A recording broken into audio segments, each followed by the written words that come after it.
if there's an issue, I'll just kill him.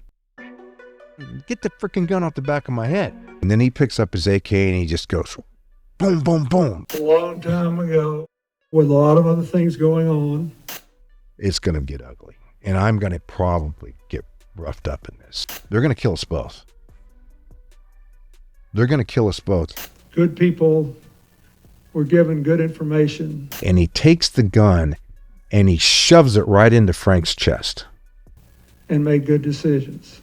Guys hanging out the side of these cars with their AKs, and they're coming after me. He told the gathered crowd that intelligence was vital in every decision his administration made. And then he proceeds to take his AK and poke me in the back of the head like, okay, drive, you know. So to get the heck out of Dodge, get off the X. So I just gunned it through the light, made a quick right, made a quick left, and got the heck out of Dodge. Frank is now absolutely bonkers. He is just on fire. And he goes, Don, I need to break cover. If it happens, I'll probably never know it happens. So if he clacks himself off or it's a V-bed and I'm being set up here, I knew nothing more than this.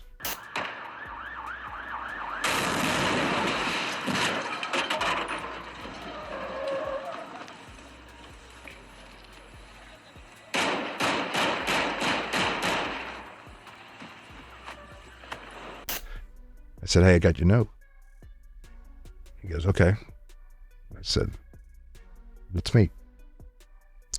What the hell are we doing here again? You know, what's going on in Iran right now? Worsening economic conditions in the country. Inflation is soaring, and Iran's currency recently crashed to a record low against the dollar. Going down in the snatch of Maduro, the capture of Maduro. A picture of disputed President Nicolas Maduro said to be aboard the USS Iwo Jima. We're talking about the largest oil reserves in the world. These dramatic satellite images provided by Vantor show the damage caused on sites in Caracas during the strikes. This guy had multiple opportunities to find his way somewhere else and figure out another. He could have been living somewhere else right now very happy, but instead he wanted to play big boy. Perhaps the biggest headline from all of this is what the president said about the immediate future of Venezuela without Maduro. So we're going to stay until such time as we're going to run it, essentially, until such time as a proper transition can take place. And what to watch from a business perspective is that Venezuela is sitting on over 300 billion barrels of oil. And what happens to that stockpile could impact global crude oil prices. Largest oil reserves in the world. In the world, that's including what's in the Middle East. But I came in early to help with the security assessment. Not really. What these guys say. So they bought it. He said, I have to go and they're coming in and, you know, I got to go and meet the airplane. Yeah. And no one's going to want to be the person that. Mile down the road, come around the corner, boom, police checkpoint. He's on top of them and how he takes the knife and he slits their throat and see their fear and their pain. But they're kind of doing the bro look with all the guys leaving, right? Yeah. And then he goes like this and he points and he takes his fingers and he puts them right here and he goes, but it's your eyes. No. He goes, you were in the military. The Albanians have said yes to the accords and the Serbs are saying no. At the same time, Belgrade's security forces are stepping up their unjustified and aggressive actions in Kosovo. And if Belgrade doesn't reverse course, the Serbs alone will be responsible for the consequence. Damn. God damned. My fellow Americans, today our armed forces joined our NATO allies in airstrikes against Serbian forces responsible for the brutality in Kosovo. We have acted with resolve for several reasons. We act to protect thousands of innocent people in Kosovo from a mounting military offensive. We act to prevent a wider war, to defuse a powder keg at the heart of Europe that has exploded twice before in this century with catastrophic results. And we act to stand united with our allies for peace. By acting now, we are upholding our values, protecting our interests, and advancing the cause of peace. Our thoughts and prayers tonight must be with the men and women of our armed forces who are undertaking this mission for the sake of our values and our children's future. May God bless them, and may God bless America.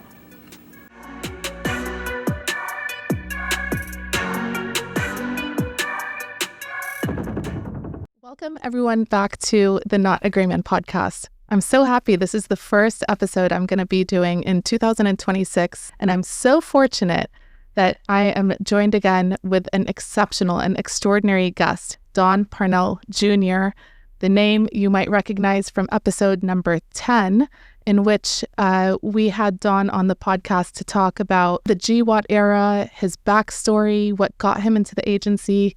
But to recap that conversation, Don has been the recipient of the Distinguished Intelligence Cross. That's the highest award given from the CIA to somebody that has been able to show extraordinary valor. I'm so fortunate and honored to be able to talk to him about his experience. And then, of course, beyond the Intelligence Cross, he also received the Intelligence Medal, which is the second highest award. In the 15 years that he was at the CIA, he would eventually go on to become the chief of Ground Branch. But what's incredible is that his whole life has been in service. 11 years in the Marine Corps, and then on to law enforcement at Arlington Police Department. That's right. That's right. It was so wonderful to have him on the previous episode, which dropped on 9/11. And it was quite a somber time to drop it because it reminded us of the silent sacrifice and to some the ultimate sacrifice. You just feel this huge sense of remembering. There are people that work in the shadows that are keeping us safe and are able to give us the everyday freedoms that we enjoy. Yeah, here we are at technically this is episode 13, but superstition. So I am skipping episode 13, even though this is technically it, and we're calling this episode 14. Which I don't know if you've heard this story or not. In urban legend, there was this person that was bungee jumping, and he unfortunately jumped to his death because it turns out, even though they calculated everything properly with the weight and the distance of the cord, they forgot to note that there was no 13th floor. Right. And so 13 got him. I think I've heard that story. That brings us to Trust But Verify, which is a perfect segue into your career. Thank you so much for being back on the Not A Grayman podcast. No, it's absolutely great to be back for part 2. I'm honored to be here, that you would ask me back. So, I love being here, and I thought the first one came out really well. You did a fantastic job on that. Thank you. And so, I love being here. Oh, well, you make it very easy because anyone with an interesting background and career and, incredible stories. Stories I have. My childhood was interesting, not as interesting as some, but it was just pretty diverse. And then my career has been extremely unusual in that respect. It's even a bit unusual for somebody who kind of followed a similar path as I did. So now that I'm in retirement, I take it a little bit slower now, a little bit easier. So it's not, life comes a little bit slower at me now. So how hard is that, the transition into retirement? You hear this all the time, I still do some part-time work here and there. So I still dabble with a few things, some consulting and teaching and stuff like that. But I don't work full-time. And I made an effort when I retired a little more than 5 years ago, not to go full-time. And there was a lot of temptation. There was a lot of other opportunities to kind of have a fourth career, I guess I would call it. But life's too short.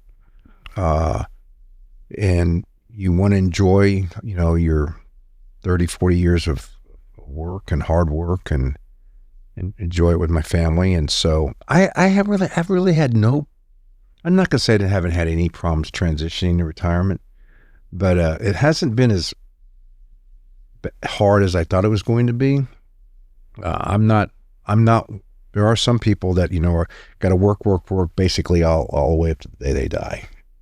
Just in them, they keep busy. I'm not necessarily that type of person. I've also never found myself my schedule fills up. The 2026 is already filling up pretty fast. With travel. We do a lot of travel. We just got back from Africa this last summer. It's been a long road trip going across the country to see. We were out Thanksgiving in the Colorado area with my youngest daughter, but we drove out there and we took our time and we went here and we went there. So it's a little bit easier to do when you're not on a set schedule per se. And it seems we're always constantly, we're off to Australia, New Zealand here in about 5 days for our 40th anniversary. I do all my travels and everything, including my wife. We've never been down under, so we're going to be down there for about 3 weeks between Australia and New Zealand. We're really looking for that. Because it's summertime down there, so it'll be a nice break from the winter. And so, and we have a few other trips on the horizon. We try to do at least a couple big trips a year. 2 new grandkids in October. I had twin boy. There were the 2 new grandkids last October, I should say. I'm correcting myself. They were 1 year old this last October. So that's gotten, now we have 4 grandkids and it's kind of gotten busier.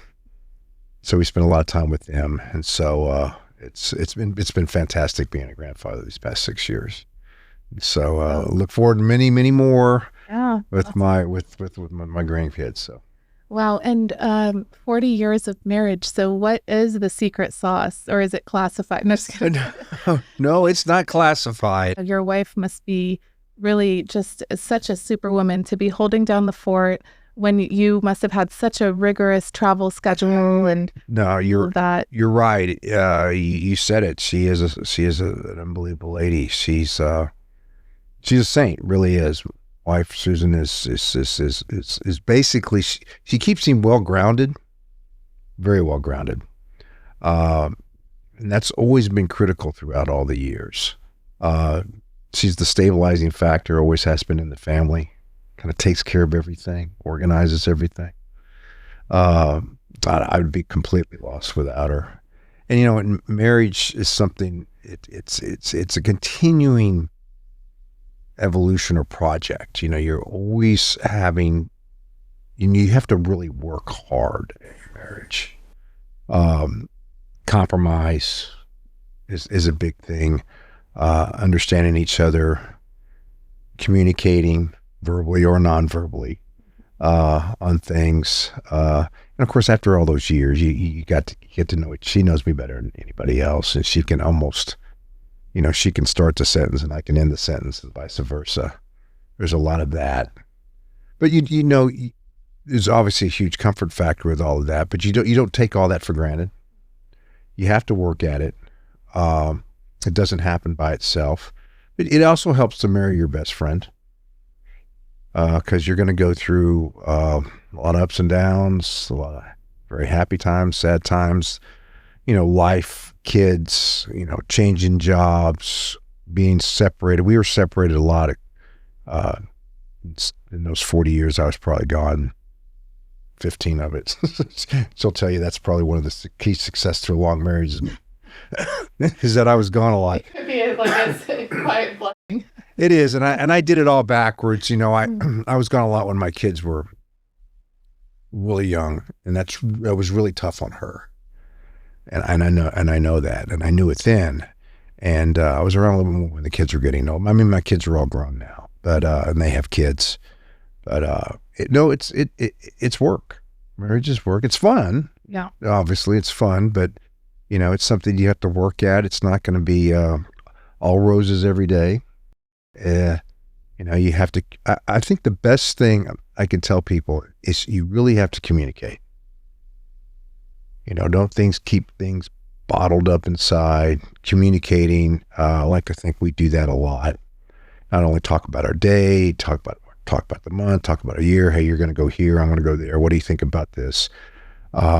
Communicating, and that's reflective of on down to your children. So my daughters see this long relationship, and even especially my oldest daughter Allie has talked about how she hopes to emulate that in her marriage. Mm-hmm. She's married almost 10 years, and so you kind of set that example. Yeah. Right? But it's not easy. It's not easy. No, it comes with its bumps in the roads. But it's so cool too that if I remember correctly from the last episode, you met and married in college, right? Or you met each other? We met in college. We didn't get married till I was, we met in 1982. And we didn't get married till early 1986, February 1st of 1986. That's why we're coming up on our 40th. But we were separated a lot, especially the couple of years leading up to 86, because, she was a year behind me in school. We were separated during that. And so we had to manage this, buddy, what I call it, he was starting to flourish, a budding relationship, but we're separated, and we would have snippets of time together. Of course, a lot of this we didn't know at the time. We didn't know this would come up, and and she went to smart. I finally got to my senior year in college, or junior year in college. We start really having a pretty, we're having a pretty serious relationship, and then she had already made plans to go to Vienna for 6 months, a year abroad at the Institute of European Studies in Vienna, which is a fantastic opportunity for her and an experience that she had. So here we are, and then she leaves for 6 months, and then, this is back before cell phones and email and stuff like that. So what, you used to write letters to each other? Yeah, letters. We have them all somewhere in our attic. There's, letters. And then, of course, she comes back, and then, 3-4 months later, I go off to the Marine Corps after she comes back, and then we're separated for another year. And then I'm in Quantico for a year, and then I kick out she graduates college, and she goes back to Houston, where she was from, and I go out to California, and so we're separated again. Then I go over on a long deployment overseas in the Western Pacific, and then she meets me fall of 85, and then she decides to come out, and it starts there. We get married, and then 2 weeks later, I left after we got married. I was deployed. So, and so I was here, I was there, I was here, I was there for the next, a couple of years. So it was always having to manage that separation from each other. Some people say, "Oh, my spouse is going to be gone for the week or gone for the day." Wife's like, the day. How about 3 months and the last trimester of pregnancy? And I unfortunately, we waited to have kids for 7 years. We did. Of course, just like everything else, she's due with our first child when I'm going to be on a 6-month deployment, Western Pacific. I missed the birth of both my children. The first child I was in Japan. I was stationed in Honolulu, in Hawaii at the time. And then my second daughter, Jayana, I was in the Balkans. Now, she delivered early, 3 weeks early. I was scheduled to come home the following week, so I was on my schedule. That was not part of my plan. Lesson learned from the first time around. Yeah, you sometimes you can come up with a great plan, and God's just laughing at you. Yeah. So all great plans, you got to have a plan, but all great plans fall apart on first contact. So there's some truth to that, but you got to have a plan. So neither daughter has anything on the other daughter. But it was really, reflecting back on it now, it was really my loss. 2 of the most special days of my life. And we've talked about this. One, I couldn't be there for her. I was able to show up a couple of days later, but it was almost eerie how similar both of those scenarios kind of played themselves out. But of course you have regrets about that. You can't go back and undo that. Do that. Replay. Okay, hit rewind. It does make a good story. It's not one that I'm not going to say one that I'm proud of, but it's, it just life. And it also goes more to the strength of my wife, and how she's really been the rock of the family. Well, I appreciate you sharing that perspective, because it really gives insight. I hope that people realize this is part of what I mean about that silent sacrifice of, people that are out there serving in the shadows, protecting us, building our interests abroad, and then, everything for our own everyday comforts And the families are the ones that are really making the sacrifices. But I feel like it's a very important topic to talk about because, like I said before, it's just part of people that are serving our nation. No, you see the divorce rates in some of the occupations, jobs I've been in, and Marine Corps, of course, the CIA. It can be pretty high, and understandably so, especially when they marry so young, and it's really challenging. Then you throw kids in there, that's even more challenging. And so, it's something you do have to work at. And we, just like anybody else, we had our struggles. I'm not going to say we didn't. Do you think so? Do your kids get to know what Dad was doing when they were born? So, yeah. Oh, yeah. First of all, I wrote them both a letter while it was happening, while your dad can't be there. So take us to that moment. Like, are you notified? Because this is like back in the day. Yeah, back in the day. So my first child, Allie was, I was in northern Japan. I was in the Marine Corps. I was training with the Japanese National Defense Force. And we were up in, my wife, Susan, she's in Hawaii. We were at station at Kaneohe Bay. And I knew I wasn't going to make it back for the birth. It just the schedule thing. I had to leave scheduled for the following week to come back, but I knew I was going to make it back. So that was a little bit more foreknowledge she went in. So I've never seen my wife at full pregnancy. Never physically seen her. Of course, I had pictures and stuff, but I've never physically seen her that way. And she sometimes says that's probably for the best thing, anyhow. But so I'm in northern Japan. So I kind of got a little mechanism set up, for my mother-in-law at the time. Mom, we're in Hawaii. My mother-in-law was there with her, my wife's mom. Marcia, who unfortunately just passed away about 6 months ago. And then my mom was scheduled to come out and help also. And then, so I get this, I'm all in the field and we're doing our exercise. And I get this note handed to me by one of my troops. There's a phone call. I say, hey, sir, the first sergeant called. And the note said, wife's in labor, mother-in-law called, wife's in labor, everyone doing fine. It's a scrap piece of paper. Wow. So, I know, of course, I'm anticipating it, it can happen any day now. We were in that, 37th week time frame, 36 weeks, excuse me, in that time frame. So, but now, boom, it's our first kid. Mm-hmm. Like, boom, it hits. So, we're finishing up and we get done a little early. And so I'm talking to my BC, my tank commander, and he's like, hey, Don, why don't you at least jump in a Humvee and right back to the base camp and see what's up. So and he goes, and I was scheduled to go on leave in 2 days. And he goes, and if you want to, just, since we're done, we're pretty much wrap things up a day ahead of time, just get out of here. We'll see you in a couple of weeks. It was just kind of unusual, but it was kind of nice. And so I go back, and now I have this ticket to fly from Sendai to Osaka to Honolulu that's supposed to be like 2 days from now. And then but I want to call my wife. And so I find there's this little phone booth on this Japanese army base I'm on, right? Out in, it's a pretty isolated place. And so I'm still all, I hadn't showered in like 5 days. I'm pretty nasty. I'm on this little Japanese phone, and I have this AT&T card back then. I walked in the call. You remember the calling cards? And so I put in my phone number and the call number, and it says, my calling card is no longer any good. Oh no. And I'm like, oh my God, I had just used it like 4 or 5 days before. And so so I'm at a dilemma so I ended up calling, that's right, my mom wasn't there. My mom was back in Texas. So I called my mother.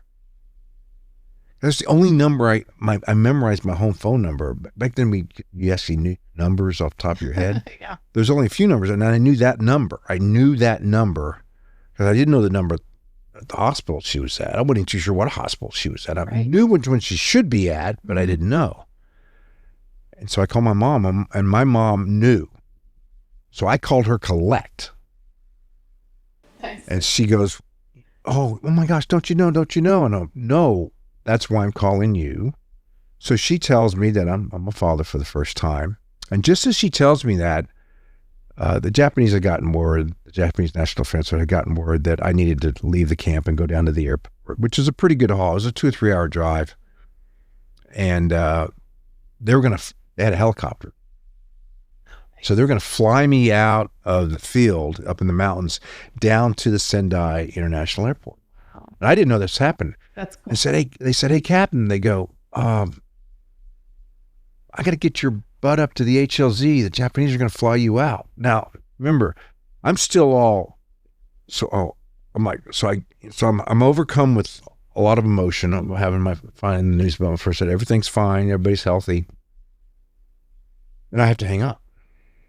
So I hang up, I run in, put on some civilian clothes. I had a little bag packed. I jump in the Humvee.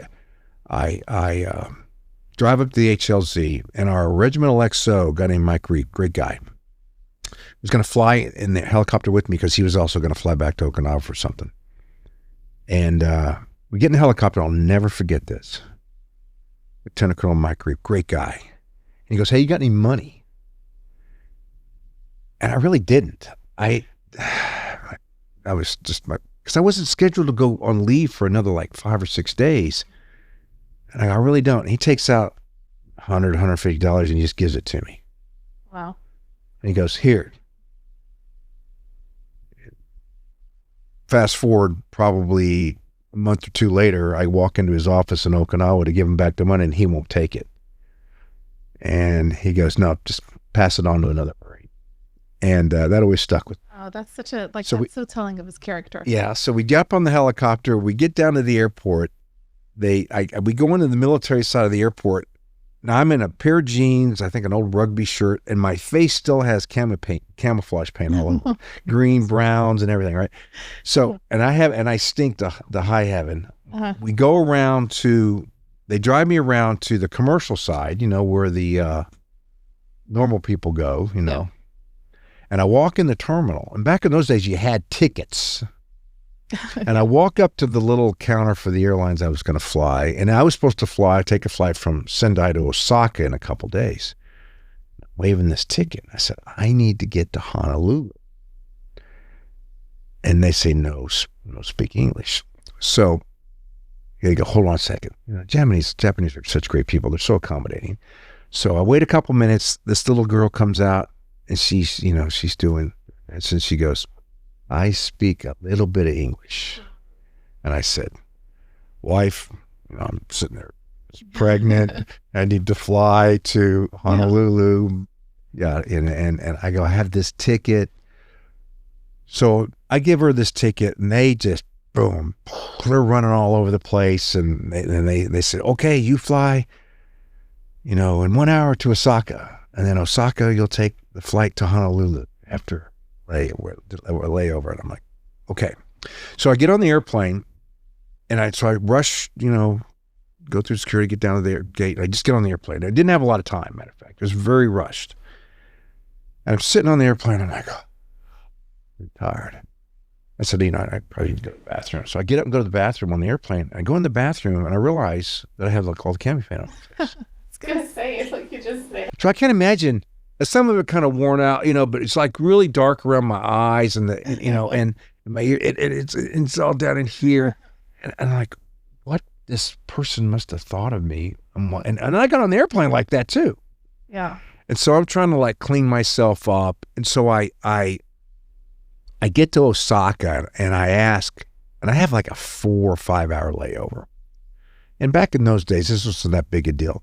I said, I'm gonna leave out of the airport and go find a bathhouse. So I find out where this bathhouse is. It's right across the street from the airport. And I spend like an hour and a half in the bathhouse, clean myself up, make myself presentable, come back into the airport, get on the flight to Honolulu. A friend of mine, friend of the family, picks me up, and then I show up about 24 hours later. And there's my wife and my precious little Allie.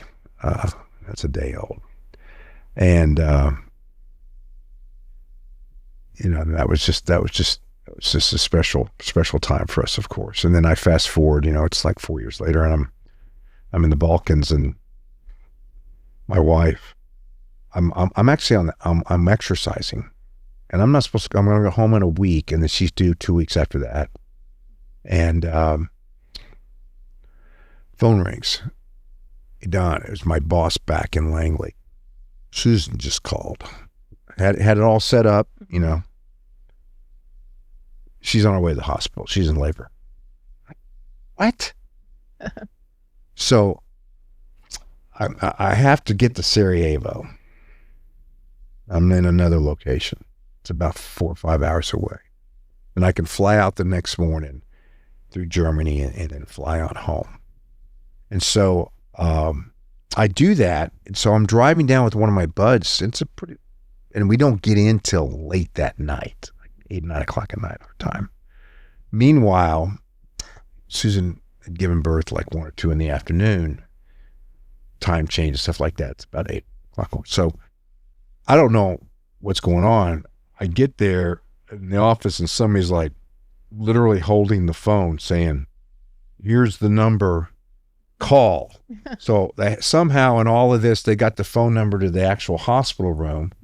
So I'm able to call her a few hours after she had given birth to our second. Everything had gone fine. And we, get the great news. And I'm with one of my buds, and he breaks out the cigars, and we got a picture of him and I pointing to the map, cigars on, and a Pivo, a beer in our hand. And then I flew on home similar to the next day. About 24 hours later, I get there, and almost kind of the same. Everything kind of plays out the exact same way. And then in both cases, I end up having to leave a short time afterwards, go back to work. So that's a wow.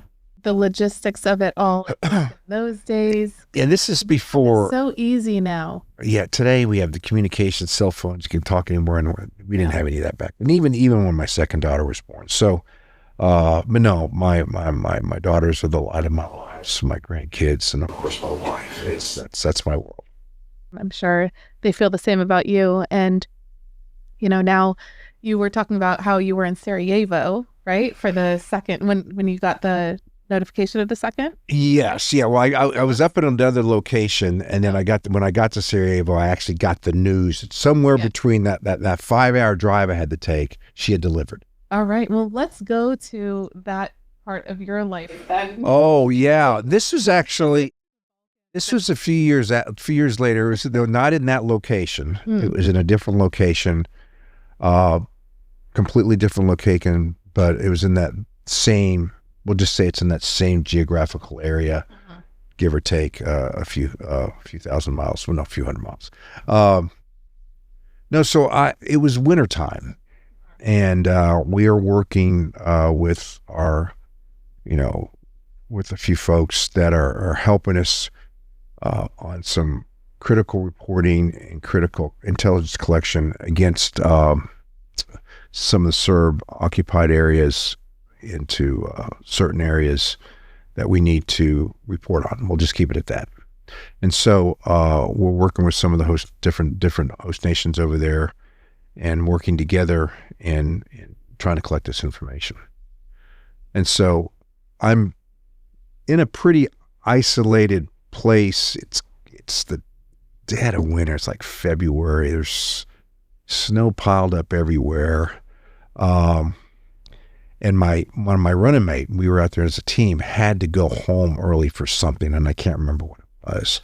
And I'm like, that's all right, I'm fine. We'd been there for a while. I'm like, I'm good. Another guy was going to come out and replace him in a couple weeks. I'm like, I'm fine by myself for a couple weeks. We'll be okay. So he takes off, and and I can't speak the local dialect. It's not a language that you just pick up. I know a little bit of words of it, but I didn't speak that. And heck, I didn't even know I was going there until like 2 months before I went there. So I picked a little bit up, but not much. So I do have a host nation translator interpreter with me, who was obviously critical because it's extremely difficult languages. And so so one day, it was actually one of the few nice days. It was cold, but we're going to drive up close to this body of water, this lake, and I was going to recon some areas in the lake for, I just needed to know some specific areas around the lake for one specific purpose. And it was pretty docile. It was just going to be me taking maybe a few pictures, very discreet, very low key, so I could see, what this area looks like. So nothing, and I didn't know exactly where I was going to go exactly on the lake, but I knew I needed to go to 2 or 3 different spots that just eyed out so I could figure out how we were going to planning to do. So we're in an old Land Rover Defender 110, standard, the old school. Yeah, but these are the old school stick shift, we're probably one of the best vehicles ever made, So we kind of come around the corner. We're in this residential area. There's a little bit of an open area. We kind of come around the corner, and there's a wall to our right, and we're just kind of driving on. I look up and I see this guy in a wheelbarrow with a kid next to him, I think, and he's got his AK in the wheelbarrow, which in this part of the world, somebody walking around on an AK is not that big of a deal. And he stops, and I look up at him, and he starts yelling at something in local language, and I'm asking to my translator and our interpreter, and he's like, I can't really hear what he's saying. I can't understand what he's saying, Don. And then he picks up his AK, and he just goes, boom, boom, boom, and he shoots a couple of by the way, this is before 9/11, so it's a little bit different time frame. Kind of just shoots kind of warning shots over our head. Shooting AKs wherever. That's kind of what they did over there, right? And I'm like, oh, I start to shoot at it. This was definitely a warning. And all we did was just come around the corner. Yeah. So I immediately go like this, and I'm doing hand gestures. I'm like, okay. And I kick it in gear. I back it up. I back all the way up down this road because he couldn't really, and I got back to where we made the right-hand turn into that area, and I backed up, and I, boom, headed on out. I'm like, what the heck was that? It's not 10, 15 seconds later, I look in my rearview mirror, and I see these 3 or 4 Mercedes-Benz. Everybody drives a Mercedes-Benz in that area. They're all stolen from Germany. Anyhow, that's not that big a deal. And there's these guys hanging out the side of these cars with their AKs, and they're coming after me. So I look in my rearview mirror, and I really can't believe what I'm seeing. It's broad daylight. I can see the center of town. I can almost see the little building that we were working at. I'm not very far from where I had started. I was right there. We hadn't been out, this had been like maybe 4 minutes since we left the office, where I was working with these guys. And these 3 vehicles quickly overtake me, 3 or 4 vehicles quickly overtake me, and they pull up just like in the movies. One pulls up here, blocks me, one's over on this side. I come back into that intersection, I see the vehicles pulling up behind me. They block my way, and they all jump out. And they all have their AKs and pistols. And they're all doing this. And immediately I'm just engulfed 15 individuals. And they're all just like... And it's just you and your guy. Just me and my host nation interpreter. And that's it. So automatically we're like, okay, what's going on? So they come over, and now they surround the total vehicle. There's a guy standing right here. I got the window rolled down. He's standing there like this, real serious looking guy. And I got a guy in my front windshield, and I got guys behind me, and I got guys all around me, and with their AKs. So I'm like, okay, what is this about?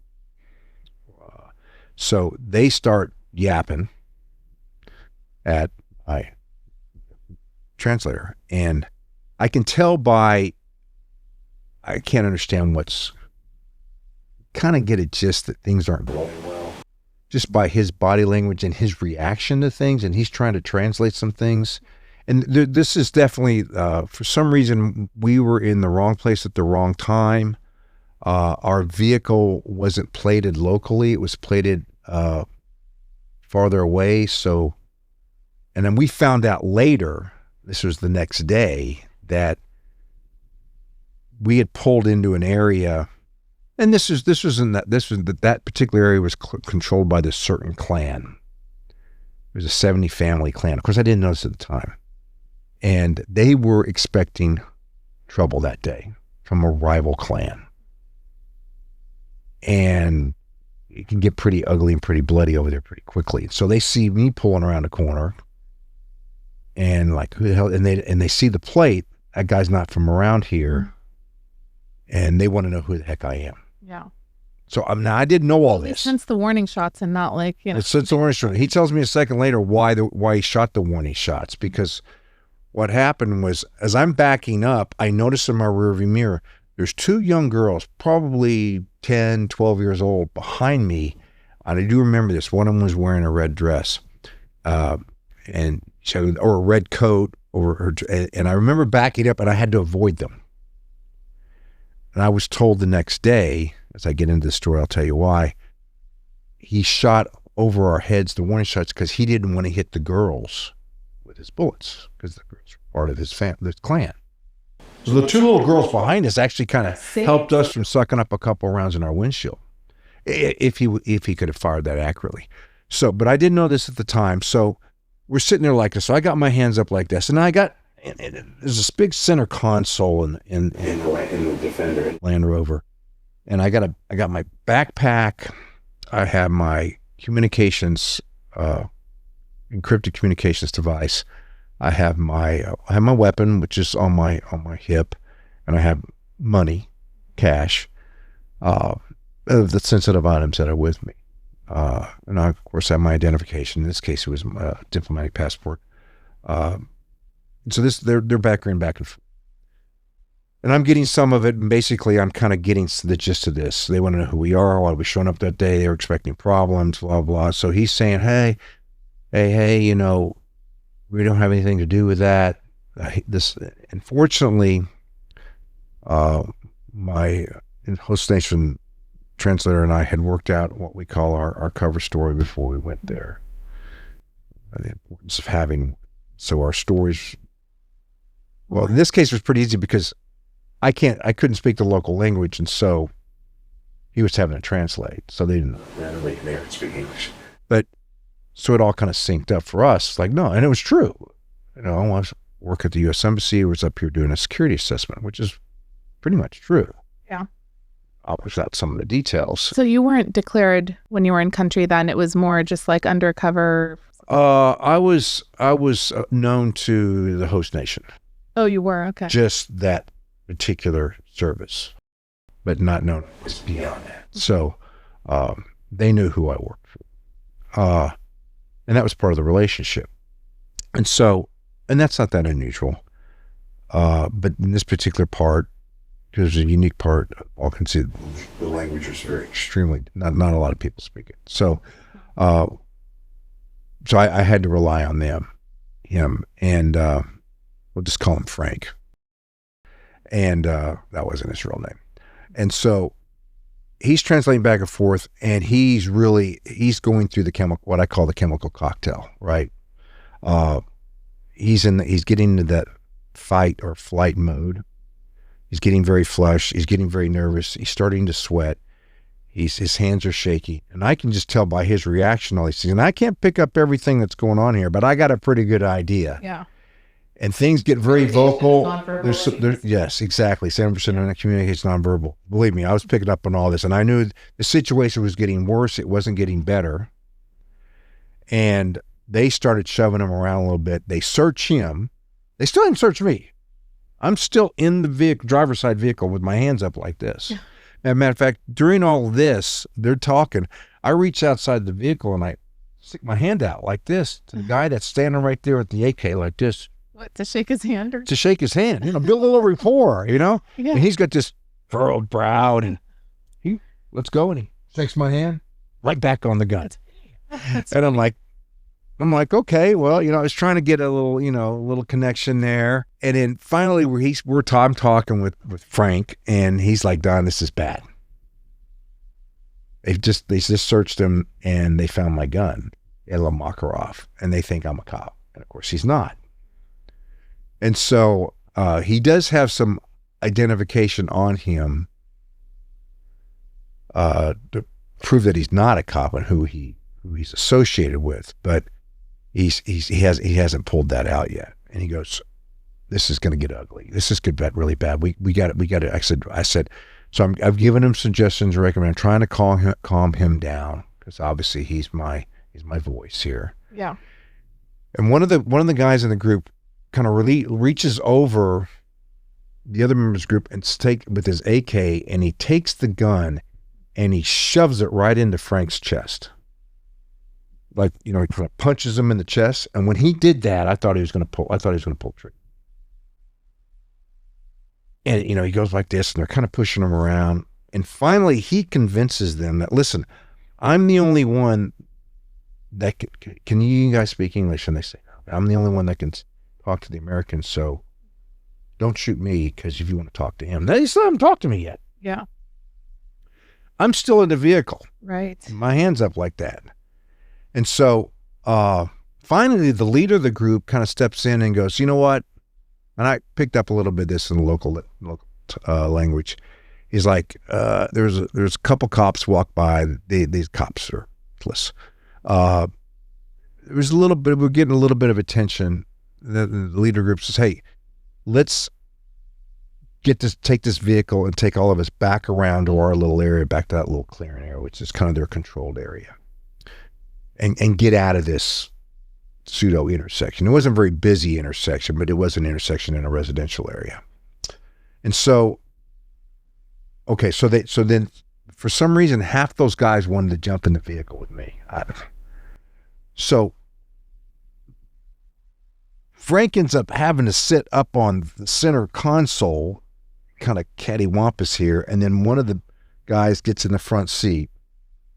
A couple of them get in the back seat, and one of them gets right behind me, and then he proceeds to take his AK and poke me in the back of the head like okay, drive, So I got this AK sticking in the back of my head, and it's a little irritating, I'm just being a little,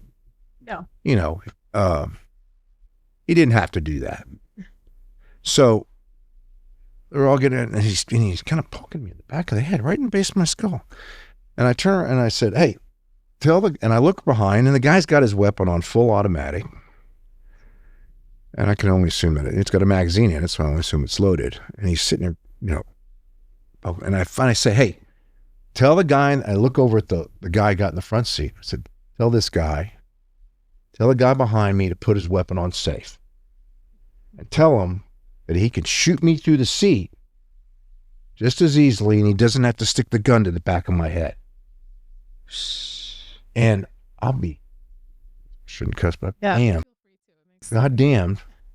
So the guy tells him that, and he takes that lever and puts it all the way up on safe, and takes the gun off the back of my head, and he's just got it stuck right in by, I'm in the car seat. There's nothing. I like it. Now you're calling this shot. Well, it was like, no, this is ridiculous. I'm going to drive the car back around, get the freaking gun off the back of my head. Yeah. And so it showed me a little bit there. And I also realized, having spent some time in that part of the world before, when I was there before my second daughter was born, you understand, I got a pretty good understanding of the culture, not a complete understanding of it, and the Balkans, and the attitude of men, and how the people are.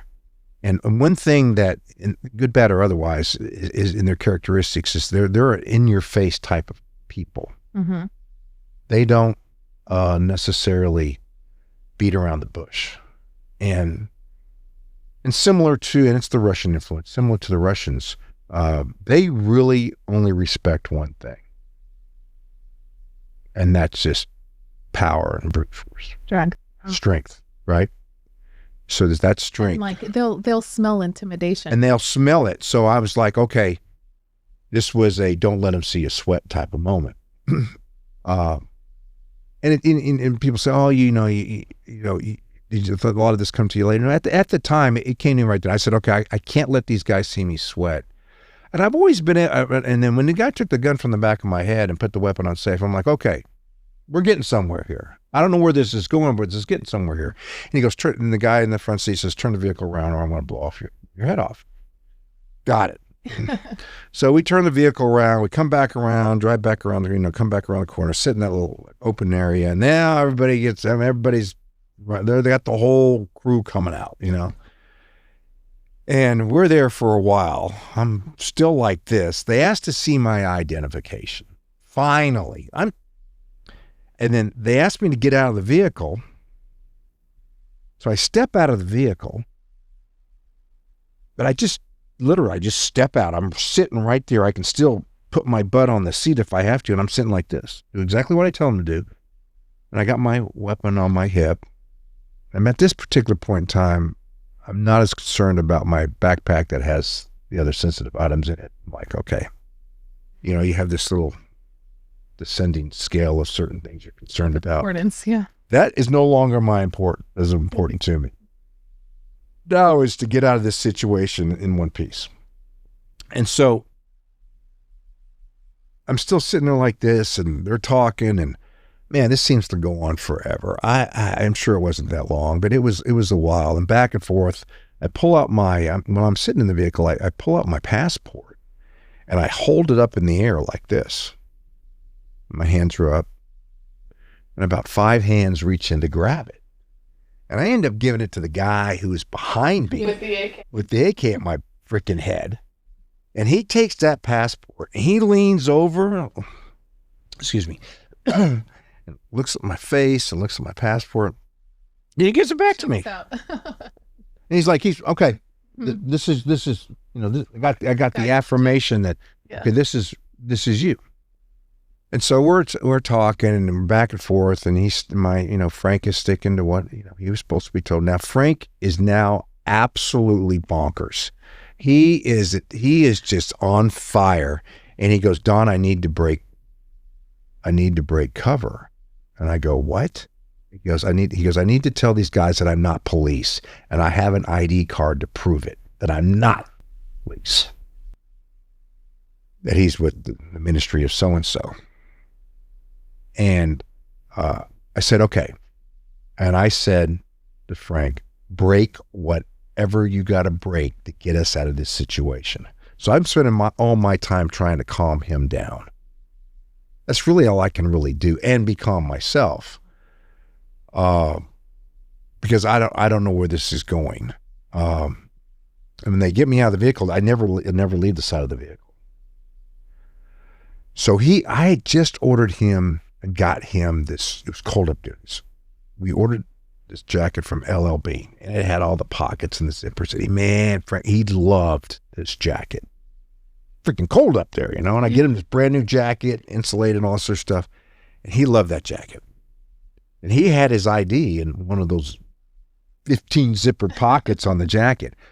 And he's going through the chemical cocktail, and he can't. He goes, he goes, I can't find my ID, and I can't find my ID, and they're shoving him, pushing him, and you know, things aren't looking. I'm trying to calm him down. I'm like, okay, Frank, let me look forward, because this time he had his jacket off, and then finally he goes, I can't find it.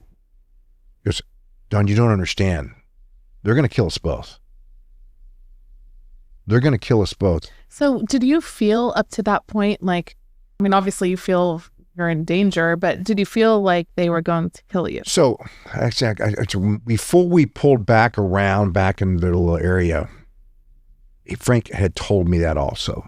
He says, listen, this is not going to end well for us. We got to figure something out here. In words to that effect. He said it in a more frantic way. He goes, they for some reason think we're part of something else, and they just might not want to have to deal with this anymore.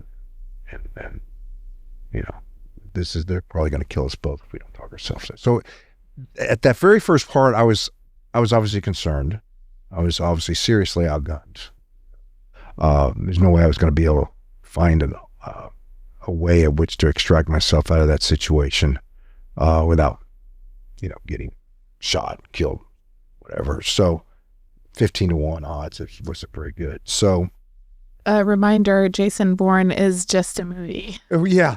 So I'm not going to pull any of that. I don't even think those movies are out by then. But maybe they were. But there's a reality of it. Okay. And the reality is that, okay, you need to use the 5 inches between your ears to really extract yourself out of this situation.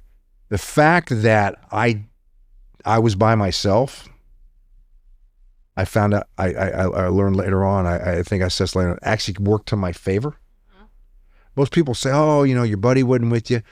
One of my buddies would have been with me. We would have been more threatening. And then now I can't control what he's going to say or what he's going to do. Well, hopefully going to react similarly, but I not only has to control me and Frank. And so it's a third of the equation I have to deal with. It's just me. And I was less threatening because it was just me and Frank. And so that was a good thing that I reflected back on later. But they also come to the realization, all right, you know, all your training's kicking in. You got to have your wits about yourself. You got to keep your cool. And that's hard to do. I mean, everybody sees it in the movies and stuff like that. You know, the gun to the head and the baseball clicking noise and all that stuff. In reality, you know, when you're staring down, you know, in this case, I wasn't staring down because it was the back of my head, but I have them in front of me too. And you're losing control of the situation, and you know, one slight pull of a trigger, blow your head off. It gets your attention, okay? But you also have to just maintain your calm, and you just can't freak out. Now, you know, having training, years of experience helps. There's no doubt about that. You just can't go into the panic mode. You can't go into the fight or flight mode. You have to maintain your capacities and say, okay, we're gonna somehow talk our way out of this. So I always, this is gonna sound a little egotistical, conceited, but I always felt like we were gonna get ourselves out of it.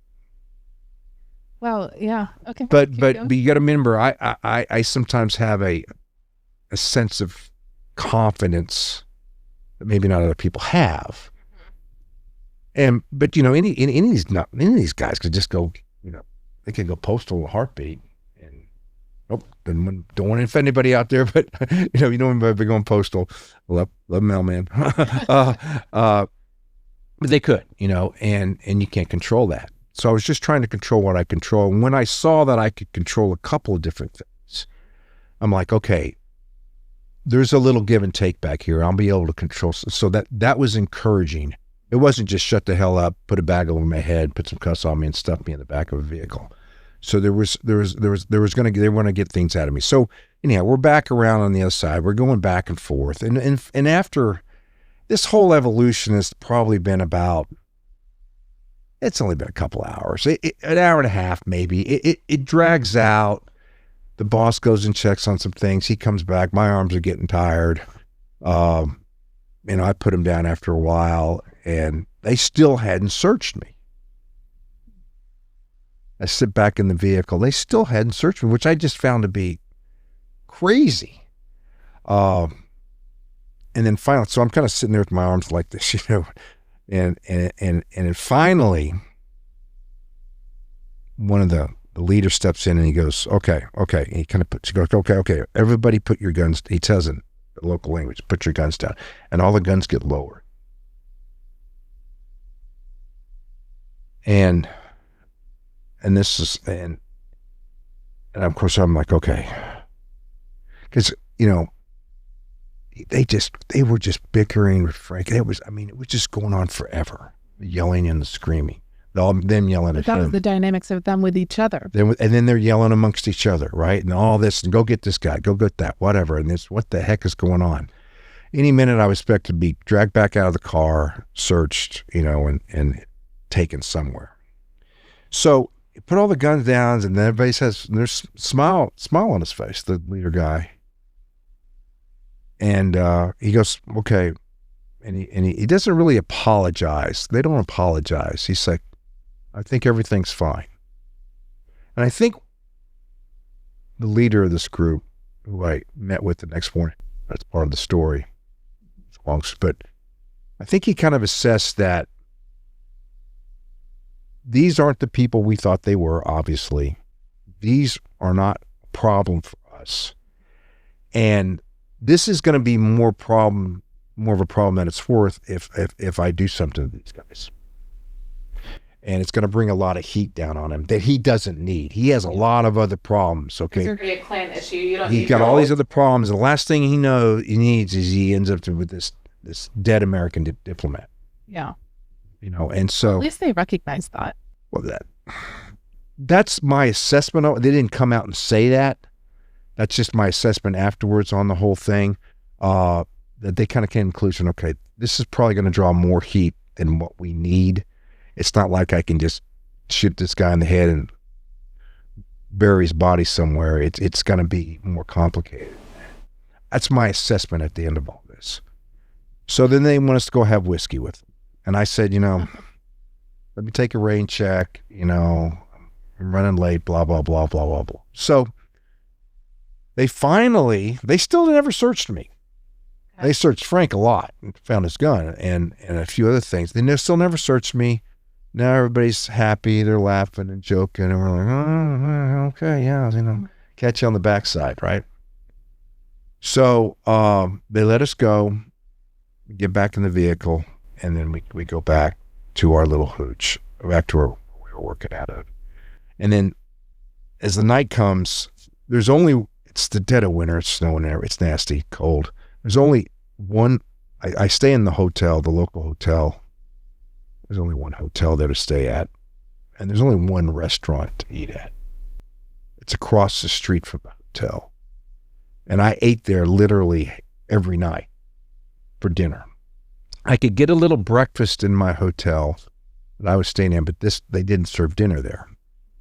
So I go in there and I'm meeting with a couple of the host nation folks that work up there, and I'm telling them the story along with my translator. And he's like, oh, this guy's bad news. I know him very well. He's wanted for like 7 murders. He's in charge of a clan of about 70 families. He pretty much owns this town. And so you're very, very lucky that, obviously you were in the wrong place at the wrong time to, with that engagement. You're very lucky. I'm like, I know I'm lucky. And then I look up and in walks the leader of the group. With his whole entourage. Okay. And so, of course, it's a pretty good place, but there's a lot of people in there, but he automatically focuses in on me. And by the way, there's like no place for me to go, by the way. It's like people say, why didn't you just go? I'm like, no, you're not going anywhere. I'm not driving back to the capital city. I'm not driving back here. It's already the evening. You don't venture out. Okay. I am stuck there. And it's just me. And so they come over the table, and this was the part I wish was, because it had to be translated. It's right out of a Goodfellas movie or something. Okay. And he points to me, he points to Frank, and he goes like this. He goes, you two guys should be dead. You're lucky today. You're lucky I have a big heart. Let you go, blah, blah, blah. I was expecting some problems when I realized it wasn't you. I have a big heart, so I decided to let you go. I was still being, thank you very much. I'm sorry for the misunderstanding. Mm-hmm. Just being very cordial. I apologize. You're the big guy on the block here. I get it. I'm not trying to assert that. I'm not trying to. Got it. I apologize. You're giving him his recognition. Giving him his recognition. I'm bowing to the high and bowing to the great one. I'm like, okay, I got you. I'm sorry. I apologize. But I'm doing it in a way at which I'm maintaining eye contact with him. This guy was really unique. And I'll tell you why, so in that respect, and the eye contact was key. He goes over and sits down. I finish up my meal. An hour or so later, we finish the food there. Food there, by the way, is amazing. It was all, yeah, it was really good. But you got kind of tired of it because you ate the same thing every night, but still. And then I get up to leave, and I'm walking out of the restaurant, and I go over, and as I'm leaving, I look over in his direction, and I do the old head nod. Like, I see you over there and do the old head nod, and he just goes, and he acknowledges me back. Like, hey, I'm leaving. Everything cool. He's like, he just acknowledges me back. I still do this head nod thing. Yeah. And then I back. So I leave, go back to the hotel. I'm like, okay, So stay in the hotel that night. I called my boss, and I was going to come back in a couple days and refurbish some things, resupply myself, and come back up after. So I was scheduled to come back in a couple days anyhow. So he goes, hey, Don, why don't you just pack up your trash tomorrow and come on back? We got this other stuff going on. We could use your help. So I said, okay. Wake up the next morning, and it's a bright, sunny day, but there's snow piled up, 14, 15 feet. And I look out in the little hotel I'm at, and there's a little coffee shop breakfast area. And all the windows are fogged up. And I look outside, and I see what I think are a couple of guys standing out front that look kind of familiar. And I see all these other cars. I'm like, that car look familiar. And I go into the coffee shop. So I take that back. I walk out to my vehicle, and I got all my bags, and I have to load all this stuff up in my vehicle. So I'm loading all stuff up in my vehicle. Me and Frank and I are doing this. We have to make a couple runs from our room. And we get it all loaded up.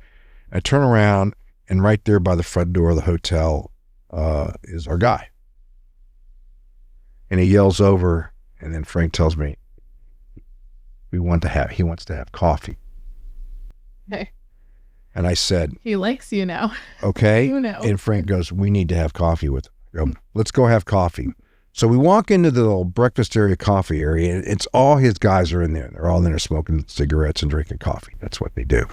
The windows are all fogged up. It's cold out. Did you take on smoking when you were there? But no, well, yeah, that's another story. No, you have to fight back because women, they smoke like stacks, And so like only secondhand. Yeah. So we go over and we sit down at this little table.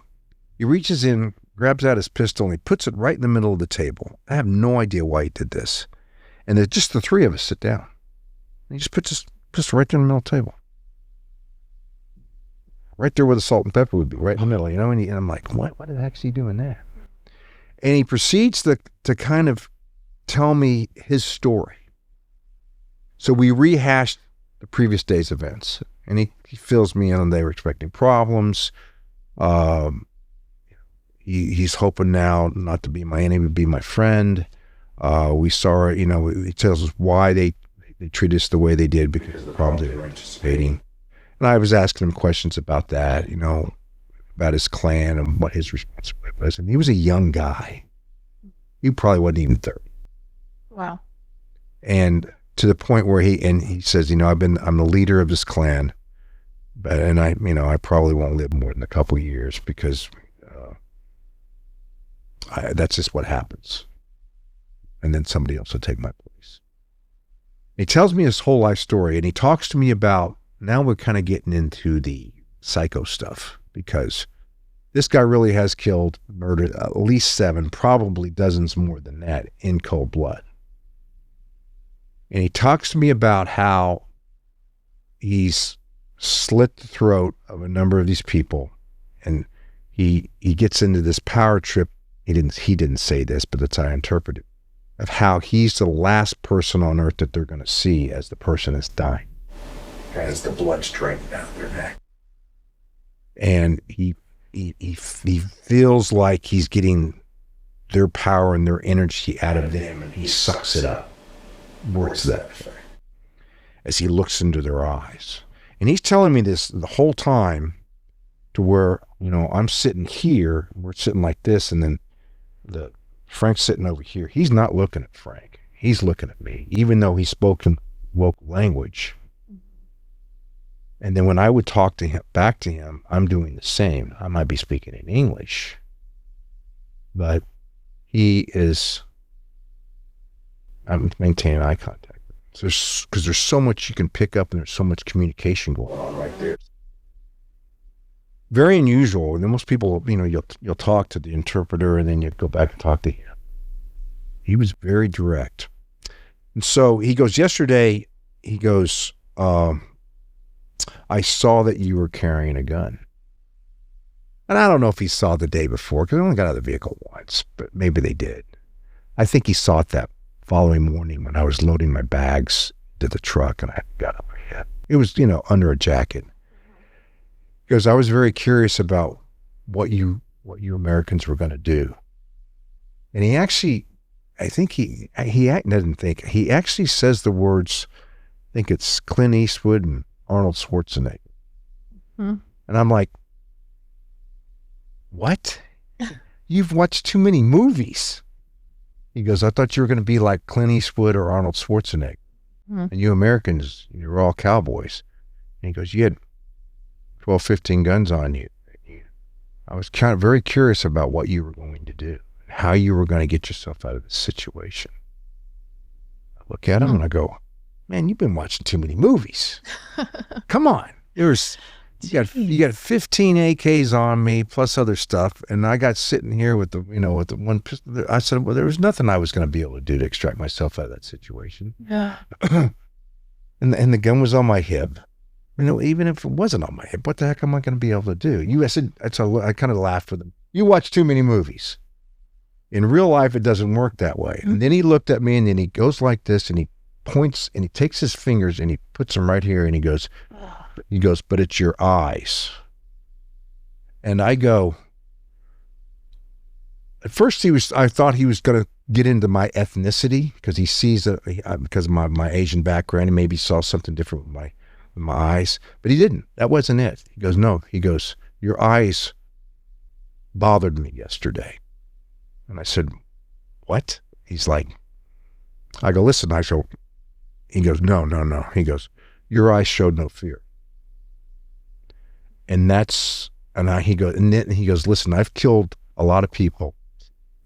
I've looked into their eyes right before I'm going to kill them, and they're terrified. Yeah. And that's what he feeds off of. And he goes, I looked into your eyes yesterday, and you looked at me like you were about ready to slit my throat or shoot me. And I'm like, oh, who the heck does this guy think he is? And I mean, I'm sitting there looking at him. He's got a gun stuck right to his head, and he's looking at me like he's going to rip my head off. And he goes, and then he goes, I swear this is so true. He goes, I respect the hell out of that. He points to me, and he looks right at me, and he goes, I respect the hell out of that. He goes, you're a man that's had a lot of training, but I've done it for real. And I was kind of like, okay, I said, listen, guy, I was scared as the next guy yesterday. I had the pucker factor going. He's like, nope. Your eyes showed no fear. Eyes don't lie. Yeah. Just the eyes don't lie. Your eyes showed no fear. You looked at me like, you were going to kill me.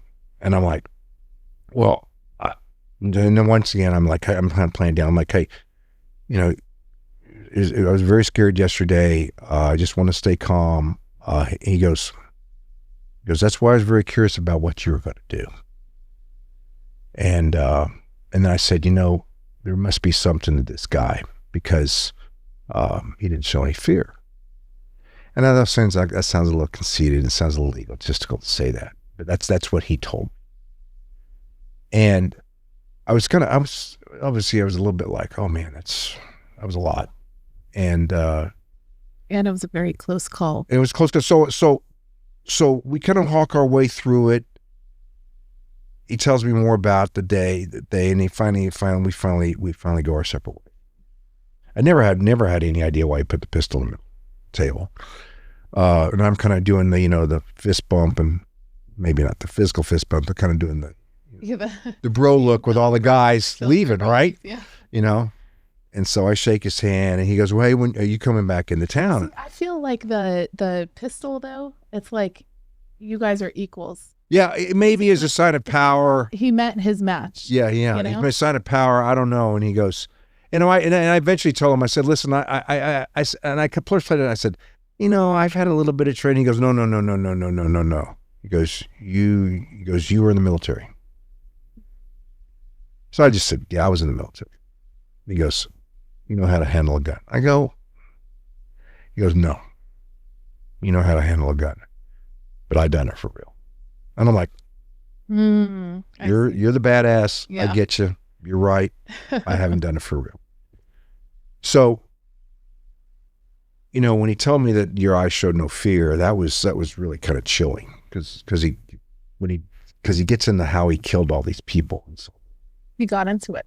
Yeah, he talks about how he's on top of them, and how he takes the knife and he slits their throat, and you see their fear and their pain and their last dying breath, and he got off to that. That was his power trip. Jeez, Don. And I've heard that a lot of psychopaths are like that. Yes, and that was what he was getting into, and he was very fascinated with my eyes and the fact that I guess I didn't give an inch. And I remember during all this, I remember saying to myself, don't let these guys see you sweat. Yeah. Now, it's easy to say now, but it's a lot harder to do when it's really going down. So do you remember back to those, can you still remember him pointing to your eye? He goes just like this. He goes like this and he goes, not really flash, but he just goes just like that to my eyes. So that's when I thought he was going to talk about what's your ethnicity or something like it. No, he's like, no, your eyes show no fear. And so I'm like, okay, well, I was scared shit yesterday, but so we get up and we leave. We say our goodbyes. I'm thinking, okay, thank goodness this is all over with. So we get in our vehicle, we're heading out of town. I'm thinking this whole thing's over. Now, he asked me if I was coming back, and I wasn't going to lie to him. I was going to come back up in 4 days. And I'm like, yeah, I'll be back up here in 4, 5, 6 days, something like that, maybe a week. He goes, all right, we'll because he did ask me during the first day of what we were doing there, and I basically said that we're doing a security assessment, which we were. And we were looking at some things along the water and some concerns because we wanted, to have some people, Americans, be able to come up here for tourist reasons, stuff like that. It was all very kind of true in a way. And he kind of bought all that. It made sense. It did make sense because it's true.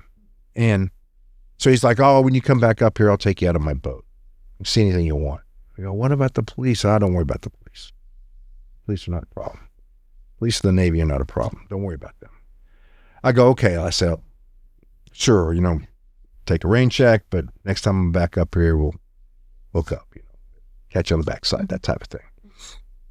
I was like, I just wanted to get the heck out of Dodge, Yeah, so, he's on turf that you're going to have to deal with. I know that I'm going to have to come back up there. I know that this mission that we have it's going to be protracted. It's going to go a number of months into the year, if not even longer than that, 6 months, maybe in the year longer. So we're going to have to be able to operate in that area, and we're going to have to be able to deal with this. Mm-hmm. This is just the reality of it. And then I asked him, he goes, hey, he goes, as long as you're here, you're not going to have any problems when you come back up. None of my men are going to give you, you're good. You're fine. It's like, it was right out of Goodfellas. You're a good dude. You're fine. Nobody's going to mess with you when you're in my town. Paulie, you know how that is, from Goodfellas, right? But I said, what if I'm outside of town? He goes, oh, don't mention my name. And I'm like, where? He goes, he goes, that'll probably get you killed. I'm like, okay, so in town, where's the town really start again? And then, and out of town, don't mention it. Okay, got it. Yeah. And so we get in the vehicle, I'm like, get down. I'm like, okay, thanks. So we drive, and we get about, I don't think we're in more than 30 minutes outside of town. And then the roads are just one lane because of all the snow. So you could just do one lane. And we're looking up this big, long area. And way up there, we see this vehicle off the side of the road. And there's a guy in the middle of the road with his AK, and he's doing this. And it's not like I was going to miss him because there's only one lane in the road, and I got to drive right over past him. So it's not like I can just drive right by him. Yeah. Plus he has an AK, and I look at him, and I go, that's the guy that got in my front seat yesterday and told me to turn the vehicle around. I want to blow your head off. So he stops, pulls up, goes, hey, man, our vehicle broke down, and we need a ride into the next town. Oh, my God. We were closer to the next town. This may have been an hour or so out of town than we were when we came from. And the next town, and the roads were starting, the snow was starting to recede. We're heading south. So it was a little bit navigable. So we're going to go to the next town. And I've been on this road a few times before, so I know where we were going. We need a ride. Well, it's not like I'm not going to say no. But they jump in the back and they grab their stuff and they get back. So we're driving along. And I'm driving and he's sitting in the back and he taps me on the shoulder and he says, hey, sorry about yesterday, but I was just doing my job. And I go, yeah, don't take it personal. Just like the guys working for Tony Soprano. Hey, man, don't take it personal. I'm just doing my job. That's a horrible accent. But anyhow, and I said, oh yeah, I understand. I said, hey, would you have shot me yesterday? He goes, oh yeah, absolutely. I go, that's what I do. I do whatever the boss tells me to do. He goes, but don't take it personal. And I'm like, got it. And so, don't take it personal. I really appreciate this, like, got it. And I said, so we're driving along for a while, and I know they have these police checkpoints in that part of the police stand on the side of the road, and they just pull every vehicle that comes over. I know these police checkpoints are coming up pretty soon. And so I tell him, I said, hey, we're going to drive up on a police checkpoint here north of this town that's pretty much there all the time. Are the police going to recognize you, and are the police going to want to have some interest in you? And he goes, they might. Then he goes, if there's an issue, I'll just kill him. And I'm like, hold on a second here. Okay. I don't need that. I don't need that. I don't need that. And he goes, but if they make a big deal of it, I'll just shoot them. And I said, okay, so I'm trying to come up with some sort of solution here. And I said, I'm driving along, and I'm starting to get a little antsy because I know that checkpoint's coming up pretty soon, but we still got a couple minutes away. And I'm gonna go, hey, listen, I'm making up this story about how my boss is this big asshole and he's screaming at me, and I got to get back, and I can't have that type of thing go on where you shoot some police officer in the back of my car. It's going to really put me in a tough spot. I could lose my job, all this BS. I said, is there a way I could maybe drop you off outside of town? Maybe by one of these little kiosks, and maybe you can call and get a cab or something. And that way you're not in the back of my car. And I'm doing this while I'm driving, and it's getting translated.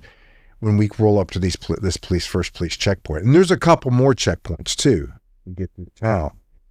Sometimes they wave you through, sometimes they pull you over. These two lugs are sitting in the back of my Land Rover with weapons. They're probably going to pull us over. And he goes, yeah, sure. That makes sense. I understand where you're coming from. So I find a little spot. I pull over, a little kiosk there. They jump out. He shakes my hand, I go, hey, once again, I said, once again, I'm sorry that, I can't take you all the way into town. He goes, no, I understand. It's fine. I'll see you later. Thanks for the help. And off they go. Okay. So we get back in the vehicle, take off, mile down the road, come around the corner, boom, police checkpoint. But they're not in the back seat. So I'm like, they're right where I thought they were going to be. We get questioned, but it's pretty routine stuff, not that big a deal. And then they let us go on through, and we go through a couple other checkpoints. And now we've been on the road for 3-4 hours now, and now we are on the outskirts of the capital city. And I'm thinking, okay, we're finally out of that thing. I got to go back up there in 4 or 5 days, but we're finally out for a while and relax a little bit. Just shows you never can relax until you're back in the barn, literally, right? Back at the compound. And come around the corner, and there is this big blue van.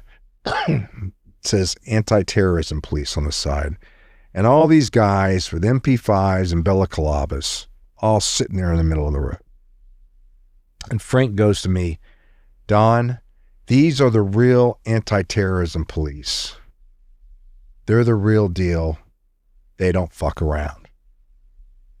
So now these are the real, I guess you'd call them the good guys, right? The real anti-terrorism police. Well, they're probably also the guys that are showing up that they were worried you guys were at first. Yeah. So what was happening that day, and I knew this was happening, was there was a very senior person from the United States government that was coming into that capital city for a visit with their president.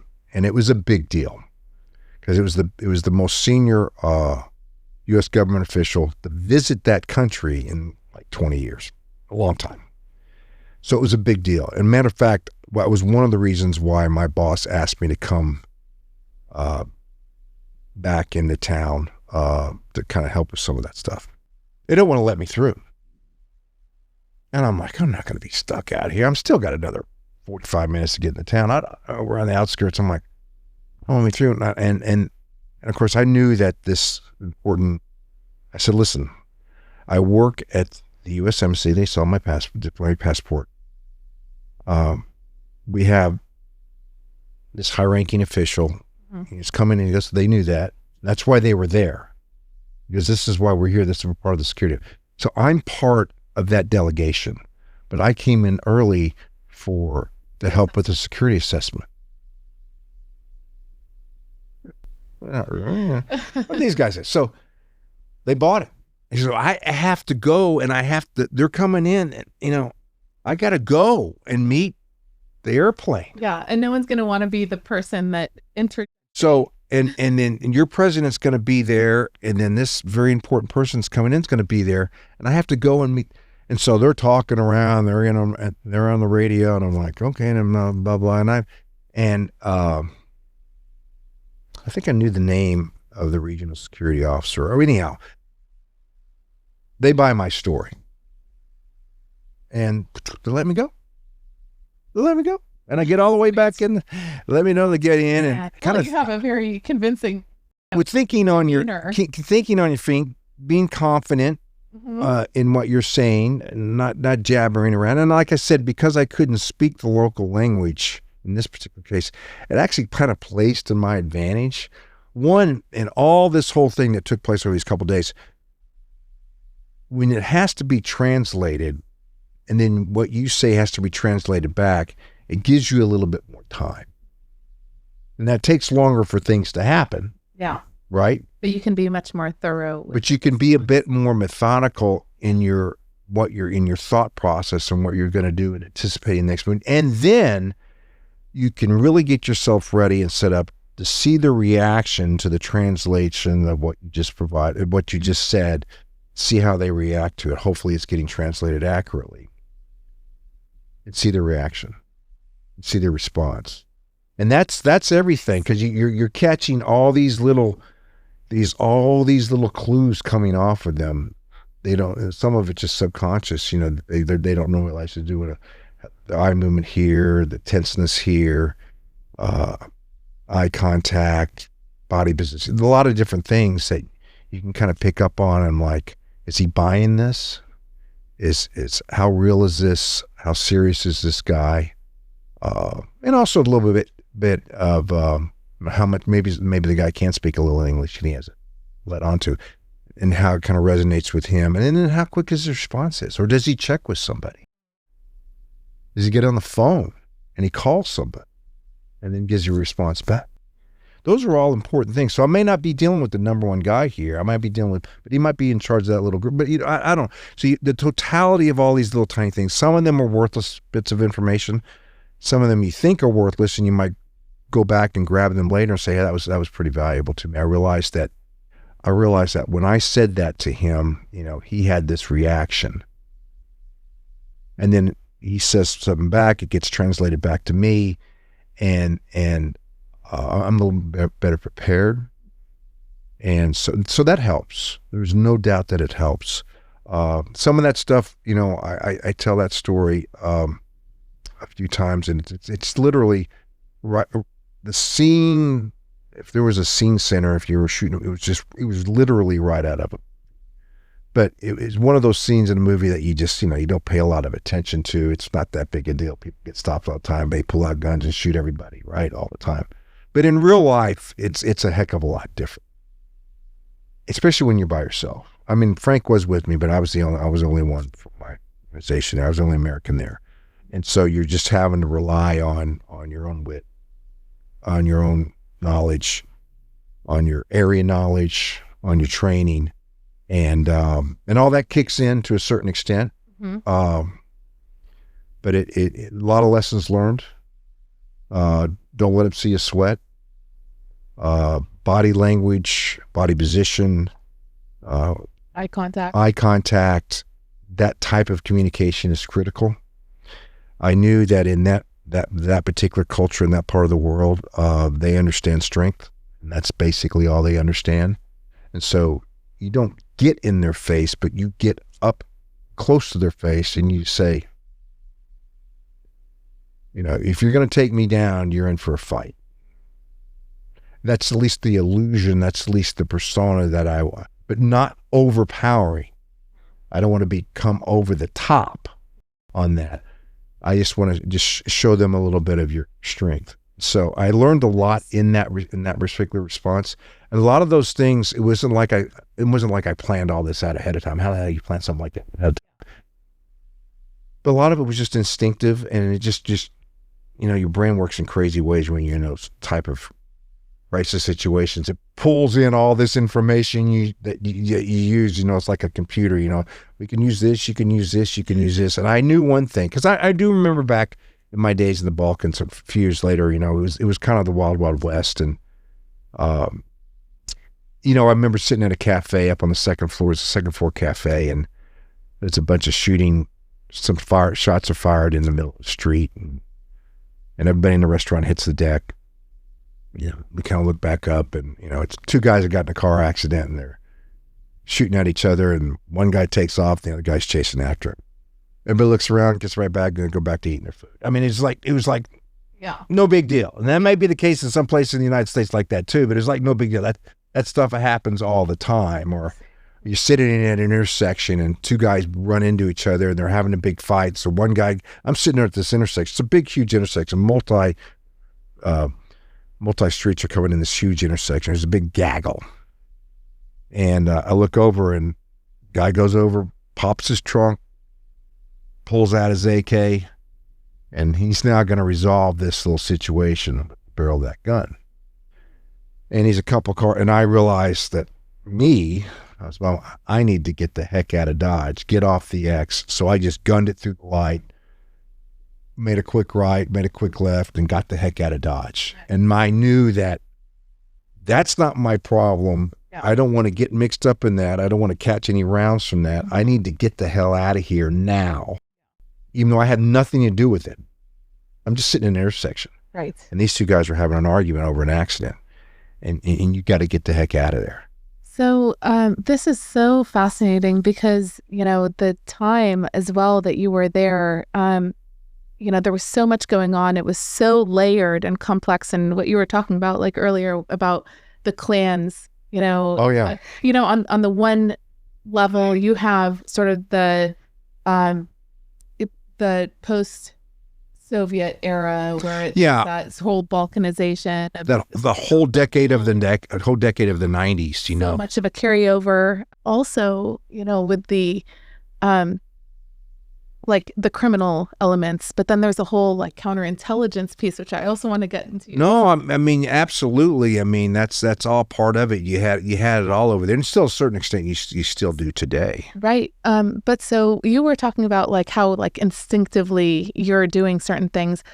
Can we talk a bit about your training and what, the farm is one thing, but did you go through additional training to work in Eastern Europe where maybe it's additional surveillance detection? I mean, I went through some of the standard training you get the organization. There was a few. Did it prepare you? Well, it was a totality. There wasn't, you go to training on we had training on how to do high threat meetings, high risk meetings.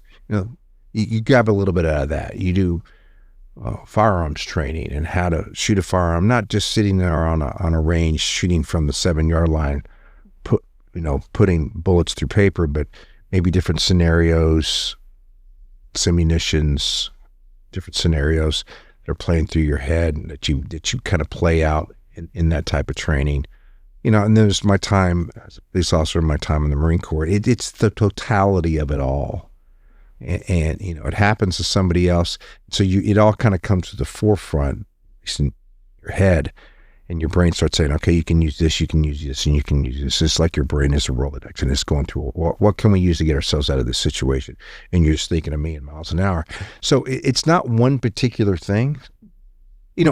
Cultural knowledge of the area, knowledge of your environment, knowledge of the people, knowledge of the government, knowledge of where you're operating. You know, if you're in the Balkans or if you're in, you know, the Philippines, those are two distinctly different operating environments. It's very obvious to say that, right? But you got to have a good understanding of your operating. What's going to work in one place may not work in the other, or you can take what worked in one place, modify it to work in the other. Sure. And then who are you dealing with? And then is assessing, and also a little bit of the training that we get, you know, assessing who you're dealing with and the threat that they pose. In this particular case, they posed a pretty big threat because they got a gun stuck to the back of my head, and you lose control of the situation.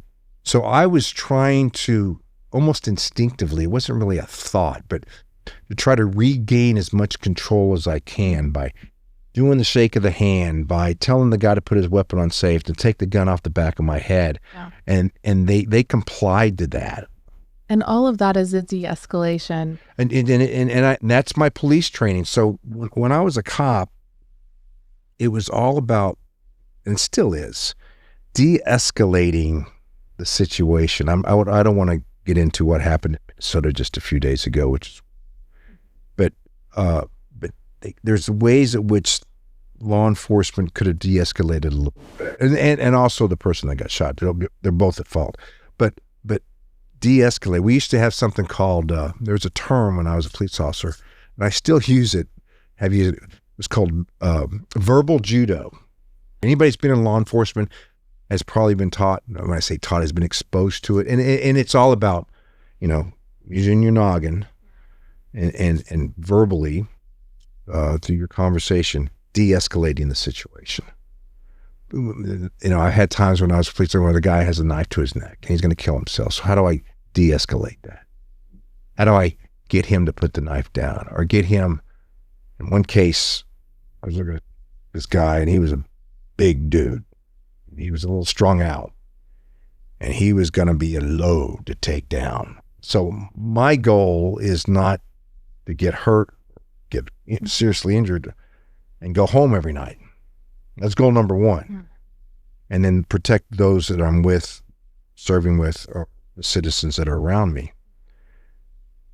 I realize that if this guy doesn't want to cooperate, it's going to get ugly. And I'm going to probably get roughed up in this. And I want to avoid that at all costs, naturally. I looked at his eyes. I didn't like what I saw, because I think he was strung out on something. I wasn't too sure what. He was a big guy. I know I'm not a small guy, but I had to look up at this guy.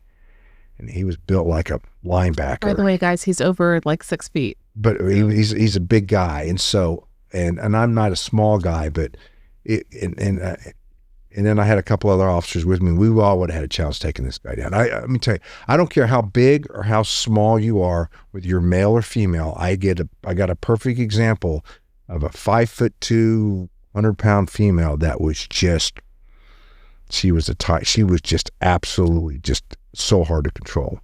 When somebody has their mind set on it, they can be unbelievable. Of course, the bigger they are, the stronger they are, the harder that is to deal with. But I've seen people of very small stature of both sexes just go absolutely postal and ballistic on things in a heartbeat. To your point as well, you know, the flip side of that is that, you know, if you have that ability to de-escalate a situation, you can de-escalate somebody that's massive in front of you, even if you're a woman. You can, but you have to. I talked earlier about the chemical cocktail. So we've all seen movies where the person is being chased by somebody, and they got the keys in their hands, and so they're trying to get back in their house or apartment, and they can't get the key in the door of their apartment, or they can't get the key. This is in the old days before we had the clickers, the key in the door of the car, and then they drop the keys. They drop the keys, or they're shaking and stuff like that. And then we call that. We call that the chemical cocktail. You go from not able to do fine motor skills, you can only really do gross motor skills. And using and fine motor skills is putting a key into a lock. That's a fine motor skill. gross motor skills, lifting my arm over my head. Like you literally turn into a 1-year-old toddler with just like... Yeah, so what happens is that in that show, you're seeing that person is going through that chemical conduct, that fight or flight mentality. I've actually seen the fight or flight play out in real. I've seen it on video, that it's interesting where 5 people or 6 people there, and 3 of them go this way, 3 of them go that, 2 of them go that way, and 1 of them just stands there. They don't get on the ground. Bullets are going this way. It's right on the videotape. It's another incident I was involved in Iraq. I wasn't there, but I saw the video of it. And the one person just standing there. And they're innocent bystander. These people knew to get on the ground. These people knew to run that way. This one person just stood there. And they just literally froze.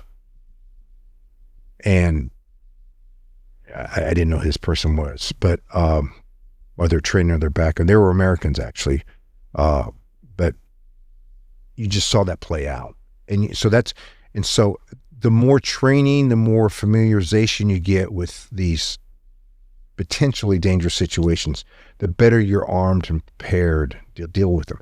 It's kind of like, okay, you're better armed and prepared if you have a gun at home and you've gone to the range, you've had some training, you've had some training on how to use it, how to use, how to use the weapon, how to use it in low light, how to use it at nighttime, all these different things. If you have that training and when the incident happens, you're going to be better able to handle it.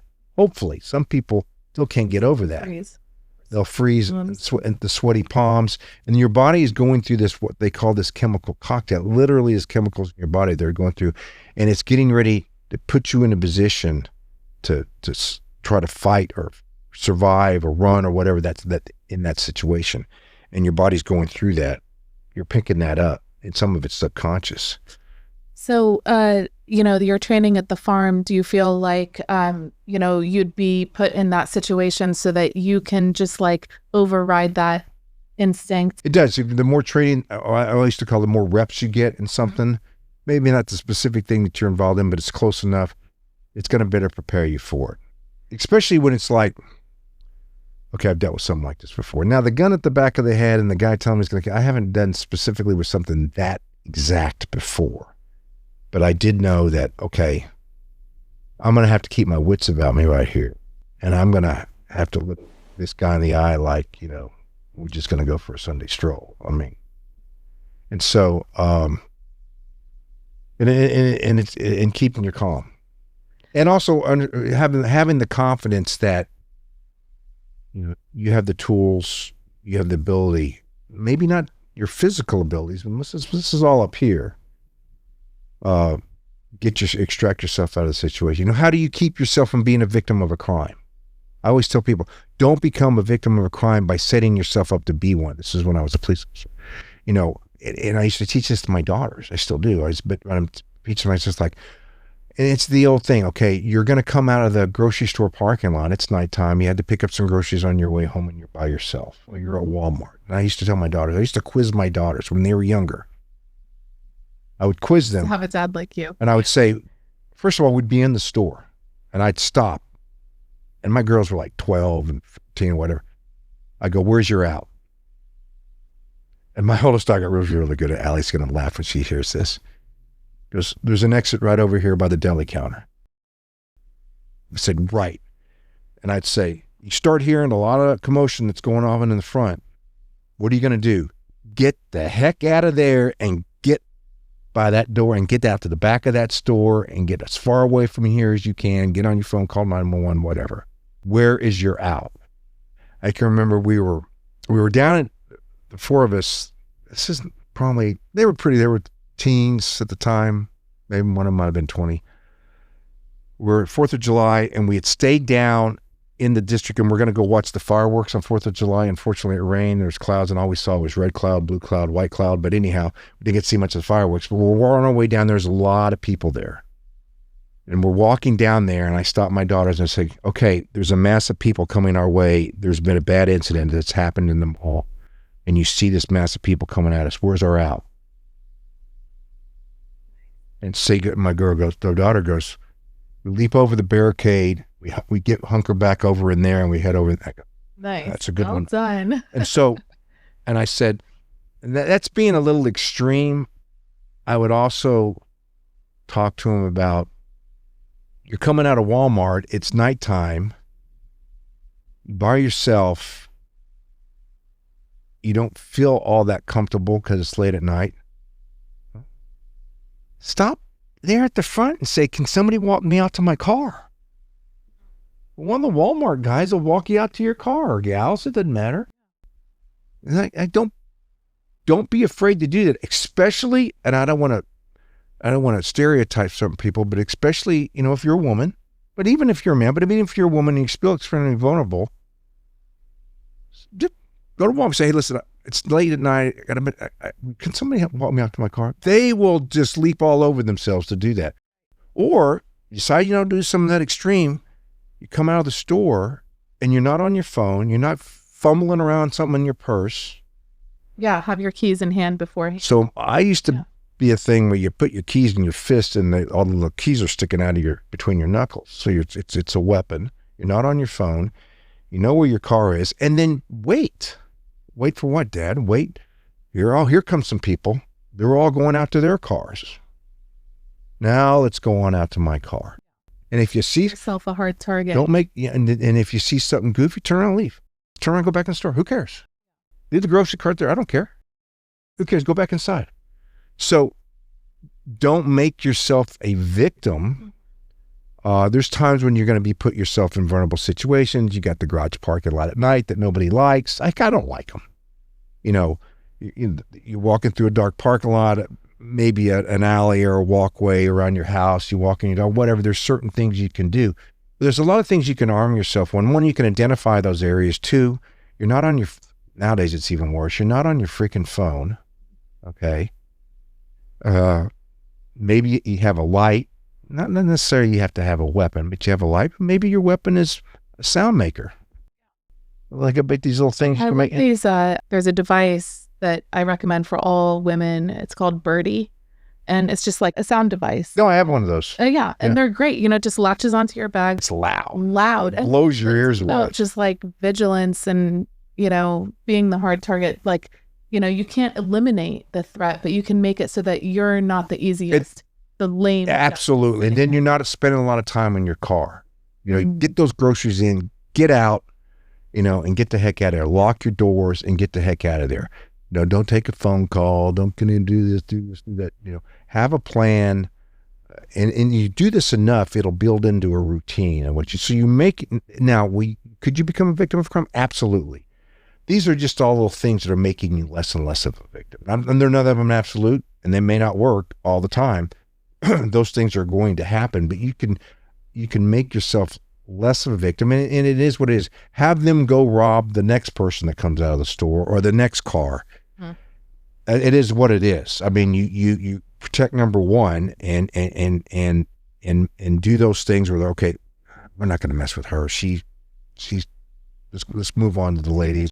He's on the phone. He's got this over here. Then text it, whatever. Go pop her on there or take her phone and just keep on cruising. Because that happens a lot overseas where they'll just run by and take your phone right out of your hand. Put that thing in a secure place. And the way you carry yourself, and this goes for anybody, men or women, the way you carry yourself, got all this stuff slinging off you. How's your, if you have a purse, you have a backpack, you walk. A lot of these guys are going to move on to somebody else. There's too many other people. Move on to somebody else. That air of confidence, that ability. And then, I tell my girls, and they have, do take some self-defense classes. Anything, it builds your mental awareness, it builds your capacity, it builds your mental mindset. So when that chemical cocktail hits, it hits us all. It may not be as severe for you because you've had a little bit of this training. You've had a little bit of this exposure. You've been made aware and gained some knowledge. And so that's going to kick in and it's going to allow you maybe to get out of that situation without any harm. And so I stress that all the time. It's not 100%, but it damn sure doesn't hurt. Yeah. But anyhow, you got me on this anti-crime, anti-victim thing or whatever. It's probably, these conversations are valuable, but those are really important points, especially as like tech and AI and everything change our world. People are so easily distracted. And do not think because of your size, your stature, or your sex or whatever, that it doesn't matter. You put yourself in a mindset of survival, and you're going to make through this. You arm yourself with some of these things. The mindset, that's about 90% of it. I can't tell you enough. It's 90% of it. It's hard to overcome a lot of those things. Don't get me wrong. If somebody walks in here right now with a gun and sticks it in our face, it's hard to overcome. I'm with him, so I'll be all right. No, and then doesn't necessarily mean that because I'm with it's going to be all right. But you can say, I think, I love the movie Pulp Fiction, and in the part when it's all broken up in parts, but there's the part where they're in the big boys Kippy's restaurant and getting the breakfast, and I think it's Tim Roth who plays the character, the bad guy, pulls out the gun and sticks it on it. He's pointing at Samuel Jackson. You probably realize this isn't the first time I had one of those pointed at me. Right? And he was this is the movies, he's all calm and collected, and he's starting to retake control of the situation, and because he has that great line of reach in the bag and pull out the wallet that says bad. I just love that part of it. Anyhow, that's a great line because he goes, it's not the first time somebody's stuck a gun in my face, but you should be aware of that. And now the person's like, I'm the one with the gun, so I should have all the control, but all the control. Yeah, then that's a little over the top, but that's a good example of something like that. That's awesome. No, I appreciate that. And, coming from you with your law enforcement and military intelligence background, excellent advice. So going back to the Balkans, can we talk? So the first time you were there, was it in the 90s? It was in the 90s, yeah. I'm very interested, just to give a little bit of the background, and please correct me, but I know sort of the surface level, but was it in 9 that Yugoslavia broke apart? Yeah, you had you had Tito, you had the Khost, the wall goes down. Technically, the Cold War's over.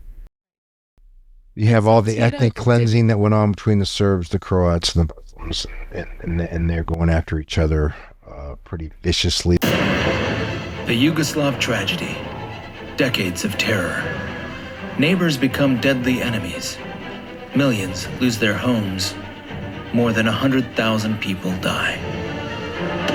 The uninhibited cruelty in the southeast of Europe unsettles the world. Violence was used to send messages. Murder, rape, all of this was to say, if you stay, this is what will happen to you.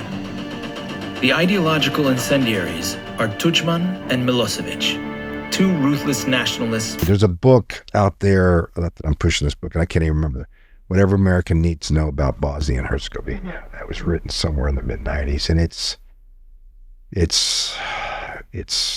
hard to get through. It outlines all the atrocities, outlines all the horrible things that the Serbs did, the Croats did, the Muslims did, the Croats. Everybody did it on everybody else. I mean, just almost unspeakable type of stuff that they did,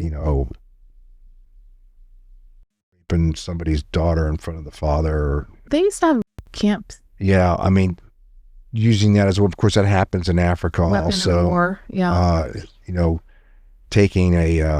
Tying 2 chains to a guy's leg and on 2 trucks and driving in opposite directions. So, I mean, there's a lot of horrendous things that went on during that time frame. It's sad that humanity goes to do things like that. It was the scene of racial hatred and wholesale murder when ancient religious rivalries exploded into full-scale war. But it was General Ratko Mladic, commander of the Bosnian Serb army, who turned civil war to genocide when he stormed into Srebrenica in 1995 and ordered one of the most brutal war crimes in history. Srebrenica was sealed off, women were raped, and 8,000 men and boys executed.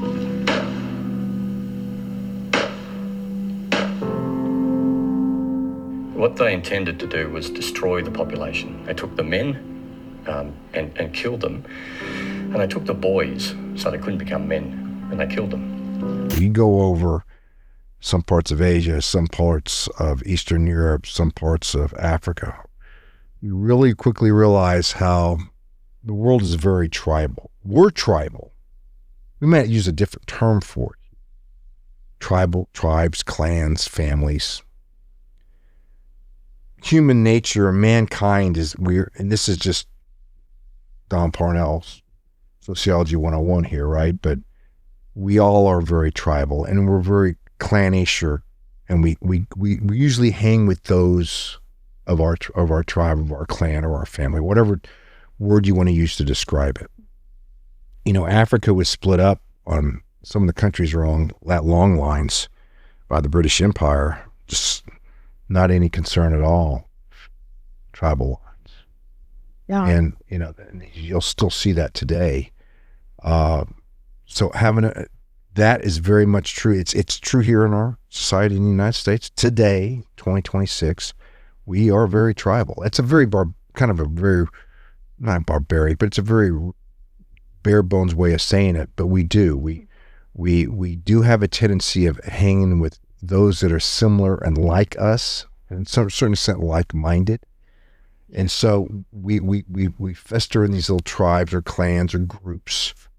And we get out every now and then and do this or that, but that's what we were. And when things get bad for you, your family usually hopefully you have a family, your tribe or whatever, kind of pulls together, and you use all their strength and resources to get you out and get you and your family out of that situation.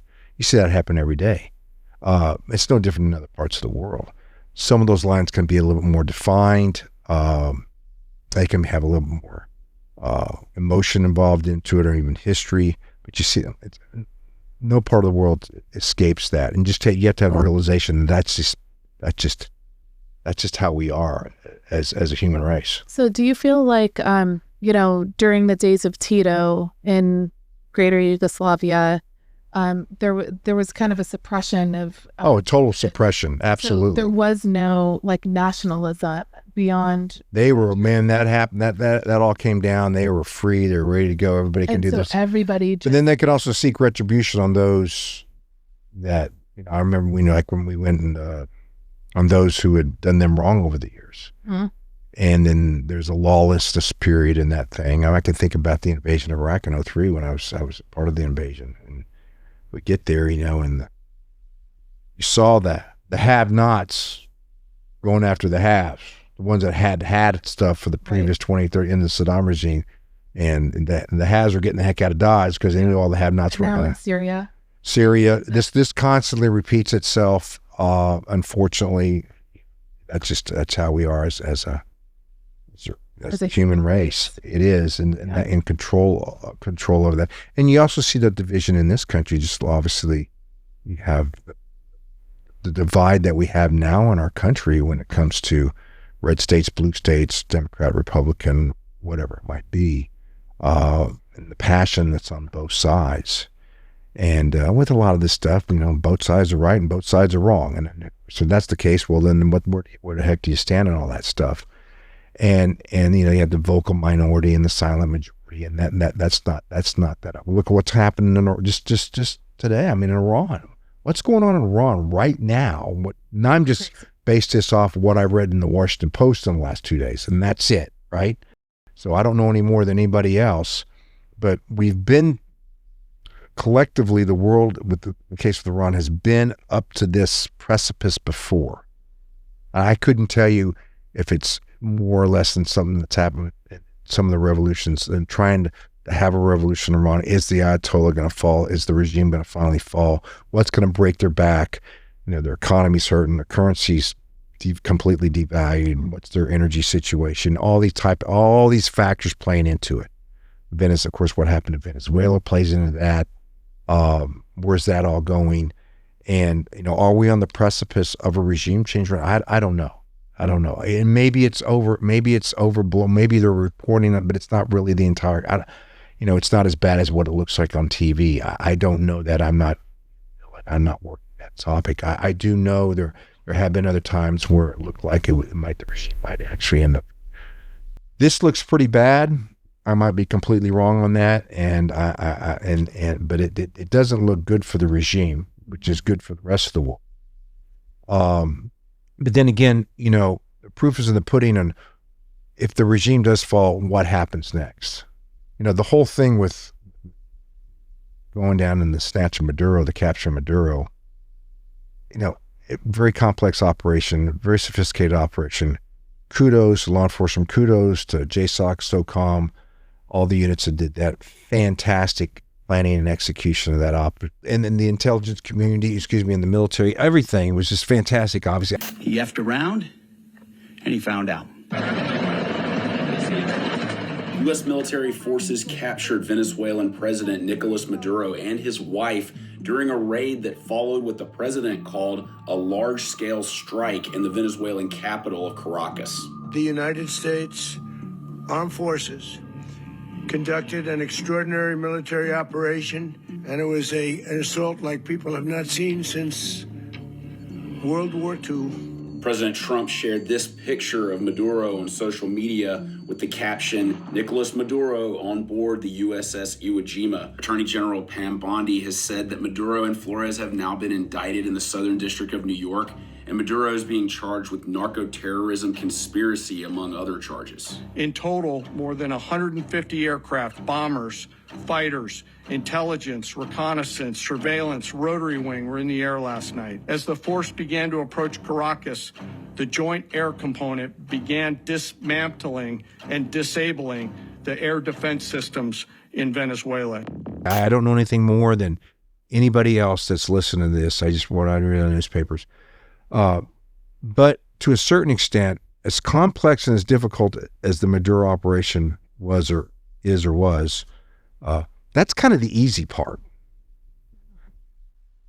It's like, I always like to say, ¿Qué vamos a hacer? What are we going to do next? What follows next? I can remember we were doing the Iraq invasion, and they were doing the operations order for the entire invasion. We're sitting around, and they got the briefs and what they want to do, the scheme of maneuver, and they're going to come around from here, and these guys are going to land there, and blah, blah, blah, blah, blah. And it was like 160 pages. Boom, boom, they're going through. Yeah. And they had the consolidation phase, and after we taken over Baghdad, that was like 5 pages. And I'm like, wait a second. That's the hard part. Yeah. We've got 150 pages of the brief dedicated to the extra. It's a major on war, don't get me wrong. But what are we going to do after it? How are we going to get this throughput through? We all collectively, especially the United States government, we get focused on that, and we don't get focused on the aftermath and focused on what we do when we're successful. Now that Saddam's fallen, what are we going to do next? And we're still having problems in Iraq, but I mean, they're still having challenges. But nothing that seemed to be a major problem for us here in the years after that. That's that March and April invasion of 2003. And then so we got to look at Maduro. Like, what are we going to do? Is the vice president the answer? Is Machado the answer? The lady XL, who people say whether it won the legitimate election, they got to hold a new elections. Who holds them? A lot of influences there. This is not some West African country we're talking about. We're talking about the largest oil reserves in the world. In the world, that's including what's in the Middle East. In the world, it's a very dirty crude, but and it just can't be used, can't be refined in any refinery. So it's going to have an impact. It has a huge impact on the Chinese. Yeah. Of course, the Venezuelans have been not only been with the Chinese, the Russians, and the Cubans, and the Iranians. So I don't know where that's going to play out. Nobody's called me up and asked me, hey Don, what's the plan for after we got now Maduro's sitting in New York City in some prison cell. So what happens next in Venezuela? And this is just not some Africa third world country here we're talking about. And then the minerals are huge. I mean, it just goes on and on and on. I mean, Venezuela at one time, unfortunately, had these socialist regimes before this Chavez regime. it was just prosperous. It was before all that. It was just because they have this great natural resource, and they just in the last 20 plus years they managed to destroy all that. And it's really very sad that people of Venezuela have had to go through that. The devaluation of their currency, everything in their economy, and here they are. Mismanaged. Here they are literally potentially one of the richest countries in the world, and they can't reap the benefit of that. But they've had and even the rebuild is going to take so much reinvestment into the country. Yeah, absolutely. I don't even mention what. I think a rebuild. I think back to the first episode. You guys should know that Don's dad, Don Sr. was in the oil business. Yeah, he was I grew up in the oil business. That's right. Grew up in the oil business, and so he really has an acute eye when it comes to. I don't know if I'd call it acute, but I'd say it's sharper than some, not some others. I would say, but I kind of just because my dad was an old, but I did. It was something I thought I was going to do for a while. Yeah, very well educated in that. And so it's something that it's interesting. A place like Venezuela has always been a fascinating place to me. It's a great country, great people. I know you were in South America. You were in Colombia, though, right? Were you ever in Venezuela? I've been to Colombia, Ecuador, Peru, and a few other countries. I've never went to Venezuela. No, I never went to Venezuela. So that was probably like Plan Colombia days? Yeah, back before 9/11, leading up to that, we all, everybody thought, it was Plan Colombia. I think I talked about it in the first podcast. Now here it is, the summer of 2001, and I moved to Latin America, and nobody's thinking about going to Afghanistan. In the summer of 2001, if you go back to that time frame, nobody's thinking about going to Afghanistan. And fight this purely unconventional war, and then get stuck in that. So I literally remember, being at this diplomatic reception. I think it was at the U.S. ambassador's residence in Quito. And then exactly 30 days later, I'm in the back of a Black Hawk. I'm not doing a 6.5-hour insert into southern Afghanistan with Hamid Karzai. Those are bookended by 30 days. Yeah, 30 days in between. And that, you're talking about the scope of things that, from one extreme to the other. Here you're doing the very traditional type of work to the extreme paramilitary work in just a very short amount of time. Besides the fact they're on opposite sides of the world from each other. And then everything that happened and all of that. So it was a very interesting time. And all of a sudden, come 9/11 and 9/12, nobody's thinking about Plan Colombia. Right. But fortunately, the Colombians got the FARC situation under control, which is great for their country. Mm-hmm. Colombia's a great country, a lot of great people, and it's nice to see that they've done that. What's going to happen on our southern border? I wish I knew. I do know, and I can put a plug in. The U.S. ambassador to Mexico, Ron Johnson, is the highest quality person you will ever meet. You could not find a better man for that job. He is absolutely top-notch guy. RJ has been a good friend of mine for a long time, and I was really happy and pleased to see him get finally confirmed last May, and he's down doing God's work there. Mexico as our sister down there. That's a tough nut to crack. That's a tough post. It's a tough nut to crack. Everything along our southern border, the cartels, everything that we're having to deal with. We've been having to deal with for decades when it comes to cartels and the drug war. If confirmed, I will take seriously the solemn obligation of protecting U.S. citizens who live in and visit Mexico. This includes working with Mexican authorities to dismantle drug cartels that sow violence and addressing the scourge of illegal drugs that inflict harm on our communities in both the United States and Mexico. Mexico has surpassed China as the United States' #1 trading partner. Last year, bilateral trade hit a record $840 billion. He's a great man for the job because they couldn't have found anybody better. Being that you sort of served in that conventional sort of case officer type role, but then also the paramilitary side, what is it that's most exhilarating to you in comparison of the two roles? And what do you think the future looks like? Like, do you think that the organization on the paramilitary side has become something that's larger? I mean, it goes through peaks and valleys. It went through a little bit of a valley there, in the early mid-90s, and then, of course, it peaked again at 9/11 and into the decade of the 2000s, 2010s, and beyond. But and historically, that's kind of how things happen. Everything kind of goes through peaks and valleys. Hopefully, the valleys aren't too low and the peaks aren't too high. But that's a natural trend, and you're seeing a little bit of a trend of things. Now that we're unfortunately out of the 2021 withdrawal out of Afghanistan, surprised so many people, including myself. Not so much that we were pulling out of Afghanistan, but just the manner in which we did it and what we're left with. It was done so, unfortunately, I don't think it was done that well. It was executed by the guys on the ground as best as they possibly could, but they were just given a tough problem set. I'm talking foreign policy here. And it was just unfortunate we had to go out that way, because we're going to lose. Yeah, one of the problems that's going to hit us long term is we lose a lot of credibility. In the next, whether it's going back into Afghanistan or some other country, when we're going to come in that form fashion, and it's going to happen. They're going to say, well, you were in Afghanistan for 20 years, but you left, and when you left, you got the heck out of Dodge, and that's going to hurt generations for years on lack of U.S. credibility overseas. That's one of the long-term effects of it, and it's going to be challenging for those people to overcome that. It is what it is.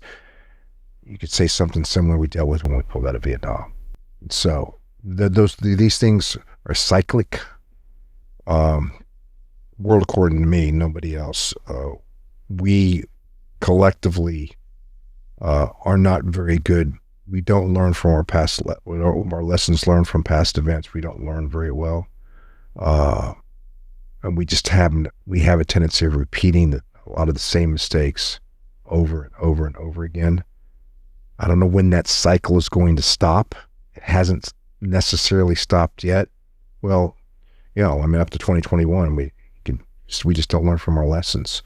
And it's sad that we don't have, because we have a lot of smart people, a lot of capable people, but yet we still get ourselves in these situations. And it was sorry to see that happen in Afghanistan. It broke my heart.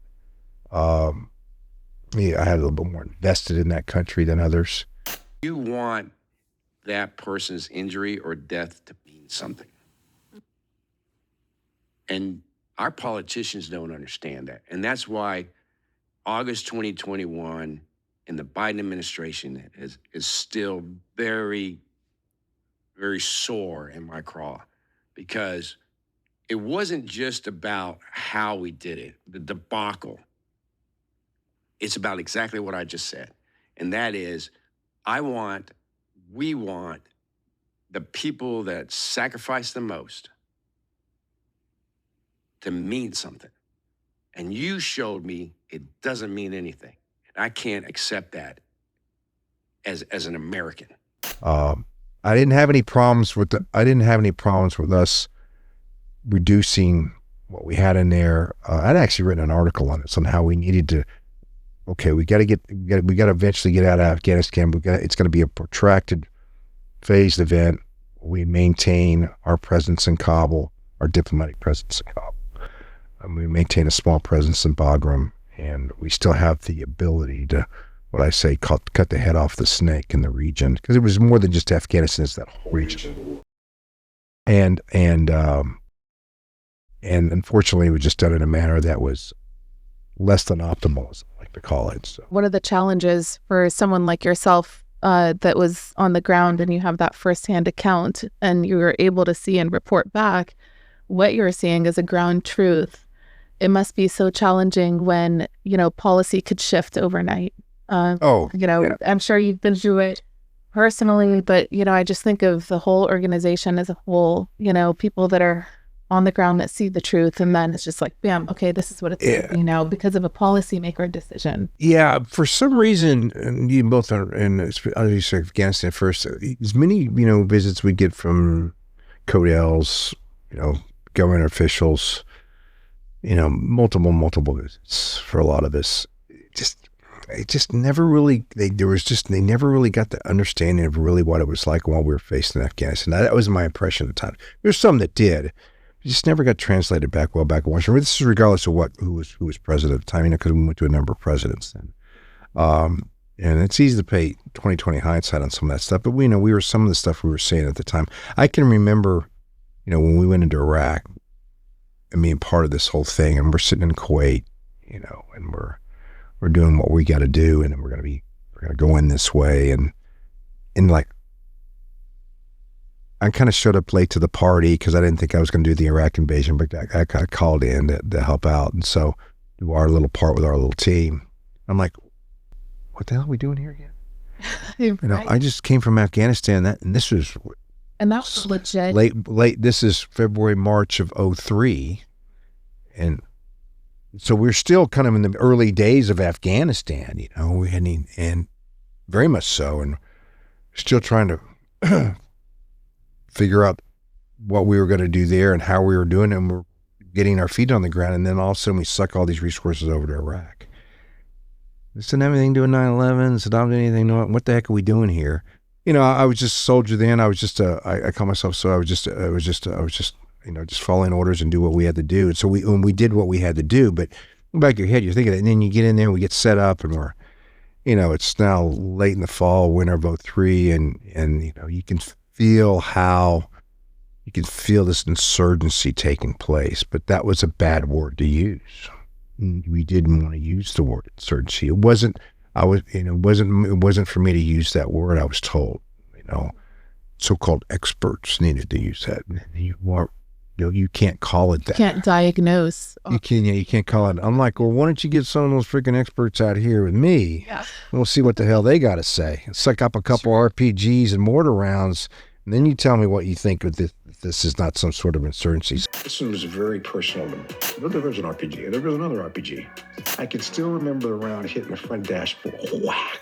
So we called that collectively early on. There was a lack of acknowledgement, and I say inside the beltway of it, where people just didn't want to recognize it. And then they finally had to kind of give in to that. And you could make a whole thing about the Iraq debacle, which was, in my humble opinion, the worst foreign policy decision in the history of our country.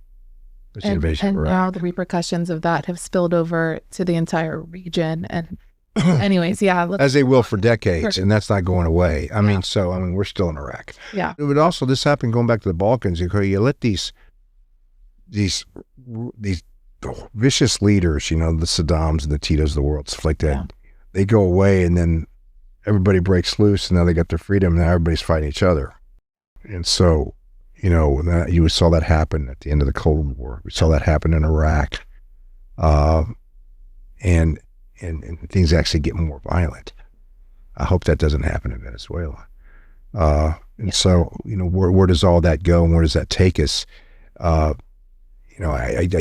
go back to the Iraq invasion of 2003. We said all these things at that time. It's not like I say this 20 years later. I'm like, no, at the time we're like, what the hell are we doing? We all need to be over here, and the resource it was pulling for us, and the political dynamics of how, these are, I'm just going to, whether you stand on the right side or the left side of the road on your politics, this is just the fact. That's that administration wanted to realize, I think, the mistake that they made in us going to Iraq and made a Muslim country. Why are we doing that? At least in the first Gulf War, we stopped at the Iraqi border. Our goal was to get the Iraqis out of Kuwait. And we accomplished that in a very, very, matter of 3 days. They did that, right? This was obviously completely different. And then both in Afghanistan and Iraq, the first in Afghanistan, we're starting to get in this business of country, nation building. And Afghanistan has no infrastructure. Iraq was a tremendous amount of infrastructure that was already there. But we had to get the power back on. We had to get the water and all these other type of things. And they're just, and then we get so big so fast in Iraq. It was crazy. That growth was slower in Afghanistan, but the challenges were so much greater in Afghanistan, just from a logistics point of view, because it's a landlocked country with not very friendly neighbors off to the west, and our pseudo allies, the Pakistani itself, to the east. And so playing both sides.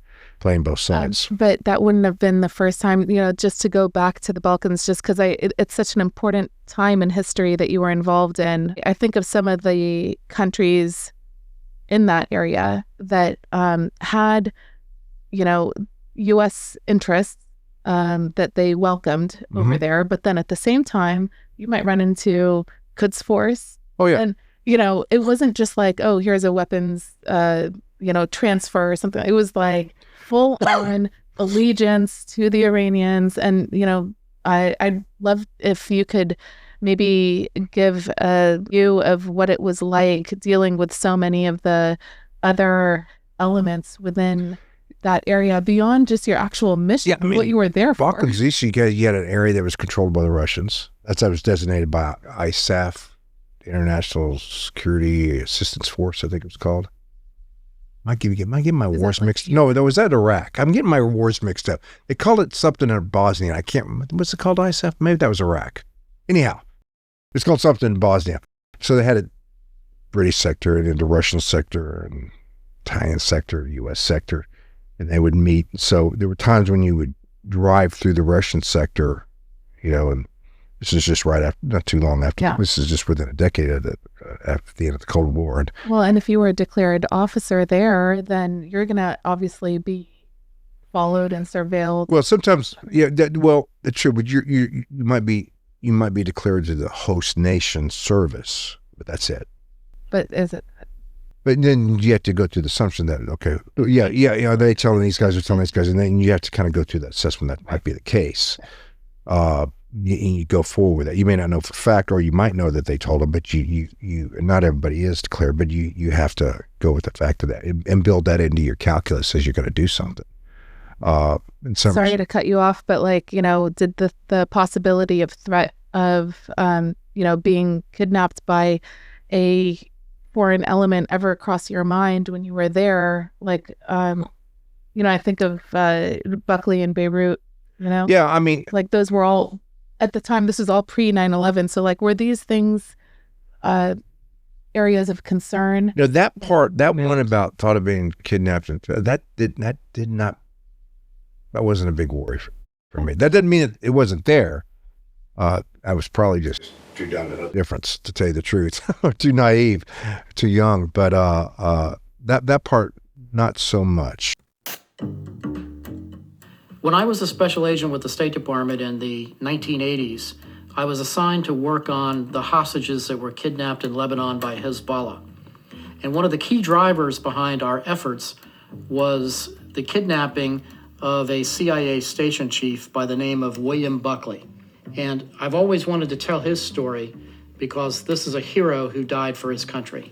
You had just had an embassy bombing in Beirut that basically took the legs out from underneath all the U.S. intelligence collection efforts in Lebanon. The CIA station had been bombed at a gathering of a meeting of intelligence officers, so the entire footprint for intelligence operations had stopped. And they were looking for a man to go into Beirut, and Bill Buckley raised his hand and volunteered to go. Buckley is sent into the lion's den, basically, with an organization that had been formulated to target the Nazis in World War II, to defeat the evil axis of global problems and wars. And you had an organization that had then been primarily focused on the Cold War with the Berlin Wall and doing battle very clandestinely against the Soviet KGB.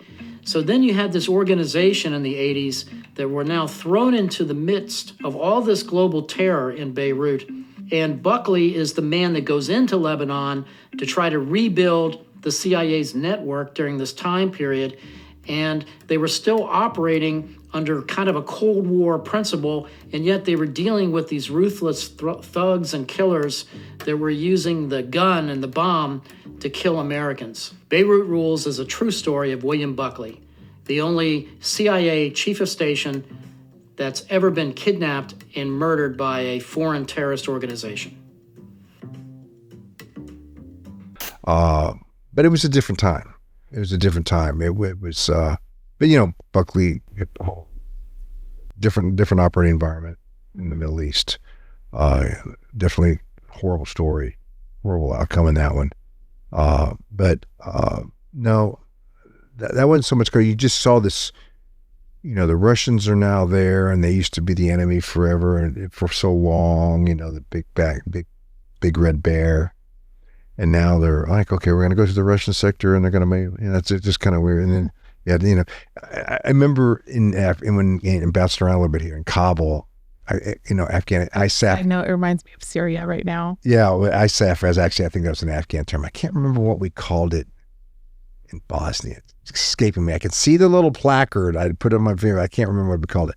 Anyhow, how we used to we'd go over to Camp Eggers, I think it was right there in Kabul. And it was like we used to call it the Star Wars bar. Oh, yeah. Because you had this multinational coalition, right? You had, all the European countries, some of the Asian countries, some African countries. You just had it, and they all had on their own little different uniforms with their different trinkets and their different merit badges or whatever, and badges here and things here and little flowery things up here and feathers over there. So we would call it like a Star Wars bar, because you would just go into the small commissary there, or they had this Italian restaurant that was really good there, and you just see a hodgepodge of just, different European countries, Asian countries, Balkan countries. I mean, just everybody and their mother. Yeah, and who's that guy? Oh, those guys are from Cameroon. Like what? So everybody and their mother kind of just marching around in there with all different types of uniforms on. And so how does this all work and mix together in this coalition? Yeah. I remember the NATO commander over there, the 4-star, would have he had a matrix, of all the different countries and all their different restrictions that they were given before they deployed their troops into Afghanistan. And some of those were limiters on what they could do there, because they didn't want them to get hurt. They didn't want to get killed. They could say that we supported a coalition by putting a battalion of our troops in there, but they didn't really do anything. So, sorry, we're kind of jumping around, but, there's so many interesting points in your career. When we were talking about Iraq, there was something I forgot to ask you in the last episode. How did you get the name Dirty Don? Oh, so we have to address that. No, well, it's actually not that big. So I had, I was a big golfer. My brother-in-law, married to my sister, used to work for Callaway Golf, and he gave me. I had a Callaway golf hat that I wore for the Afghan. When I had served in Afghanistan. And then he gave me another one for Iraq, and so that hat got, you can only imagine, especially in Iraq with all out in the desert, it just got caked on dirt, and you couldn't even see that you couldn't see the label, and it needed its oil changed about 100 times, but I just kept wearing it, and it was Put a piece of home for you. So, in a way, it was. Actually, I still have the hat. I washed it when I got home, but I still have the hat. It was a way. Yeah, it was a way. It was. I mean, first of all, I'm a civilian, so I'm not the military, so I don't have to wear all the. And sometimes you had to wear a helmet, stuff like that. But I'm a hat guy. I had to wear a hat. You're a golf guy too, because I remember the story of you showing up in a golf or like a Hawaiian shirt. Yeah, exactly. So I'm a hat guy. So the hat just got so nasty. Mm-hmm. And then somebody said, "Man, you're Dirty Don, man." It just kind of works. Just with that team during that invasion, I was Dirty Don. Because now we were all pretty filthy. You remember especially in that environment, the dust, the dirt, the buildup of things. I mean, it was on everything. And then we went to the middle of the invasion, and we went through the dust storm, which is still one of the most amazing natural phenomenons I've ever witnessed in my life. A wall of dirt came and enveloped us for a day. Two things that suck a lot about war in the desert. A, the war, and B, sand. Hey, Chuck, record that shit. I am. Stay out here until this motherfucker hits us. Hey, look at this. And it was just, and then it clears out. It's crystal clear skies, and there's, a foot and a half of just fine talcum powder dirt all over our stuff. And it was just, I've never seen anything like it. I don't think anything like that has happened since that I'm aware of. And that, we had all these troops in the country that just, you literally could not see beyond the length of your arm. So on that topic, I think of like the future of intelligence and the future of technology that's being used. When you're in situations like that and the technology all goes out because it's not going to serve you, how important is it, as you kind of talk to the next generation of, case officers and operators that, you want to still be able to have your skill set and not be entirely reliant on technology. It's going to go down. It's going to break. You can have redundancies, and the redundancies might work and might help you. You can never have enough communication redundancies. Your primary comm plan, then that breaks. You got this, you got this, you got this. Kind of like what I said in my first thing, you can never have enough medical training. So the example I use, and it's an old one, and it's not in the original, is, everything's got GPS now, right? And, see your phone, GPS devices, exactly where you are within a square foot, anywhere in the world. But that bullet goes to that GPS, a bullet goes to your phone, gets blown up, the dust and particles get in there, and it all gets screwed up. You still need to know how to use a map and a compass. You still need to know how to use iron sights on a rifle. Because of that all that high-tech stuff may not work. Those are the basics. If you learn the basics, then move on to learning the technology and mastering the technology, and then using the technology, because it gives you an advantage in the battle space. So you want to use it, but you still need to know how to, for example, this is real simple. I think everybody should know how to drive a standard vehicle. A lot of people don't, and a lot of these newer generations don't, because you don't have exposure to them in the States, because I don't have a standard vehicle anymore. I haven't had a standard vehicle since 1997. I sold my Toyota 4Runner. So it's a five-speed. I haven't had one since 97. And so, teach your kids how to drive a standard, because you go overseas, Pakistan, you're driving stick shit. Have, all these Balkans, and you might be driving on the right hand steering and all this sort of stuff, but I mean, you're going to be driving these vehicles. So that's just a real simplistic type thing. But you need to know the basics, and don't skip the basics. Basics don't take that long to master. Don't skip them, and then don't 100% rely on that technology, because and the dust and the heat, all the crap, that technology is going to break. Eventually. But use the technology as best you can, and it's changing our world. It's changing the way we do our trade craft. Everybody does the trade with the ubiquitous technical surveillance. UTS is, and I'm dated. You're dated if you haven't been a part of it in the last 4 or 5 years, because it's changed so much. It's evolving so quickly. The use of drones, my gosh, look at the use of drones in Ukraine.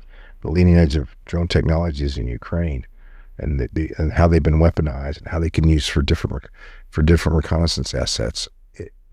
It's just absolutely amazing. So you have to embrace the technology and learn it, but you have to know the basics, and nothing will, if you don't know those basics, when you get out there in those really tough environments and climates, it's going to let you. That technology will eventually let you down. And what about, the future of intelligence as a profession? Using the history of our great nation, they call it the second, we talked about this before, the second oldest profession. And that goes back over 250 years. George Washington loved spies. George Washington ran a spy network. I don't know if you read any of the books about him, but intelligence collection, even 250 plus years ago, important to him in fighting the British. When we think of the American Revolution, we often think of the famous battlefields of Valley Forge and Saratoga, of muskets and Minutemen. of the Boston Tea Party and Paul Revere's Midnight Ride. But there was another war, albeit one kept under wraps and waged in the shadows. Following the catastrophic defeat at the Battle of Long Island, General Washington confronted a grim reality. Surrounded, outnumbered, and outmaneuvered, he asked his officers for the unthinkable. Do we have any other options? He needed eyes, he needed ears, he needed spies. From this necessity was born one of the most audacious and consequential acts of espionage in our nation's history. The Culper spy ring, headquartered in British-occupied New York City, this six-person intelligence network changed the course of the Revolutionary War and the fate of our new nation. Washington turned to a young officer named Benjamin Talmadge. Major Talmadge immediately began creating a tight-knit ring of embedded operatives working silently beneath the surface in the British-occupied Long Island. What became known as the Culper spy ring was the most successful spy network on either side of the war. No spy's true identity was revealed, not to General Washington, not even amongst one another. There was Abraham Woodhull, a young New York farmer, who ferried messages under the name Samuel Culper Sr. His counterpart, Samuel Culper Jr., was Robert Townsend, who wrote for a loyalist newspaper while secretly reporting to Washington. Austin Rowe, a tavern keeper, carried messages hidden in saddlebags. Caleb Brewster, a defiant seaman, rowed across the Long Island Sound to deliver intelligence to the commander-in-chief himself.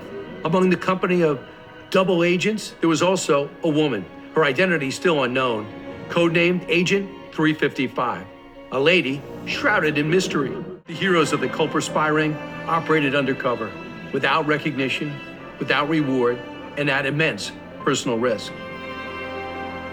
When the war ended, they sought no fanfare for their covert acts of courage. Indeed, several of their identities were not confirmed for nearly 2 centuries. It is tempting to read history as the dramatic tale of generals and statesmen presiding over events of grand significance, as the forces of destiny itself seem to bend according to their will. Victory in the American Revolution was achieved not only on the battlefield, but in back rooms and back alleys, from code letters and clever disguises. The heroes of the Culper ring did not seek glory, they sought freedom. Their courage reminds us that the fate of a nation can hinge on the quiet work of brave men and brave women who may forever remain unseen, unheralded, and unnamed. Today, we remember and honor their quiet courage and their willingness to risk their lives for this new nation. Their stories and names will not be forgotten. And we've gone through a couple of centuries now, and we show that nothing, even with all this high tech and yeah, it's great, and yeah, we can do amazing things, nothing replaces finding the guy that was in the room when they made the decision to do X, and then you can get that guy to tell you that, hey, they're this and this or whatever. Having that type of what we call human intelligence collection, HUMINT, I don't think it's, you can say that there's going to be less of a need for it as we move through the future, and that might be correct. It's not needed as much. It's always going to be needed. I say always with some certainty. History is usually a great guide for some of these things, and you're always going to need human. Human is the last. That's your last stop. You got all these other things out there to collect, from space and drones and all this other ISR and signals intelligence, MAS, and all these other ints we call. That's your last stop on that long line. The INT, how do you discern intent? And that's it's hard. Where you need the human. It does. How was it said? What was the intent? All these type of things how did he say it? Who said it? Exactly when it was said? Was it said that exact same way? Whatever the case might be, that matters. Back to that nonverbal stuff and how it was communicated or how it wasn't communicated. Well, he said it, but he didn't really mean it. Those type of things are important. It can be important. but you're always going to need, I always think you're always going to need HUMINT. There's always going to be a need for it. The need might lessen as time goes on with technology and how we surround ourselves with this technology. Both good, bad, and otherwise. Every day we're all walking around with these beacons in our hands with these phones, basically mini computers. Yeah. That thing has that. I'm pointing to my iPhone on the table. It's got more computing power than I can remember. The very first computer I bought was in the 90s, I think it was 92 or 93. I was stationed in Hawaii. I went and bought a compact 365 at Circuit City. And I thought, and this thing cost a couple $100 back then. That was a lot of money. Circuit City, what's that? Yeah, I know. People, it's kind of like Best Buy. People still don't know what Best Buy is. Back to Circuit City was one of them. And I'm like, oh man, I'm good. I won't need anything for 10 years. I'm good. Like 6 gigabyte. That thing was, it had the big floppy disk. Right. That thing was it was already outdated by the time I took it out of the box. I can remember the analog and the putting the internet into the phone line, the boing, boing, boings you used to get, remember that?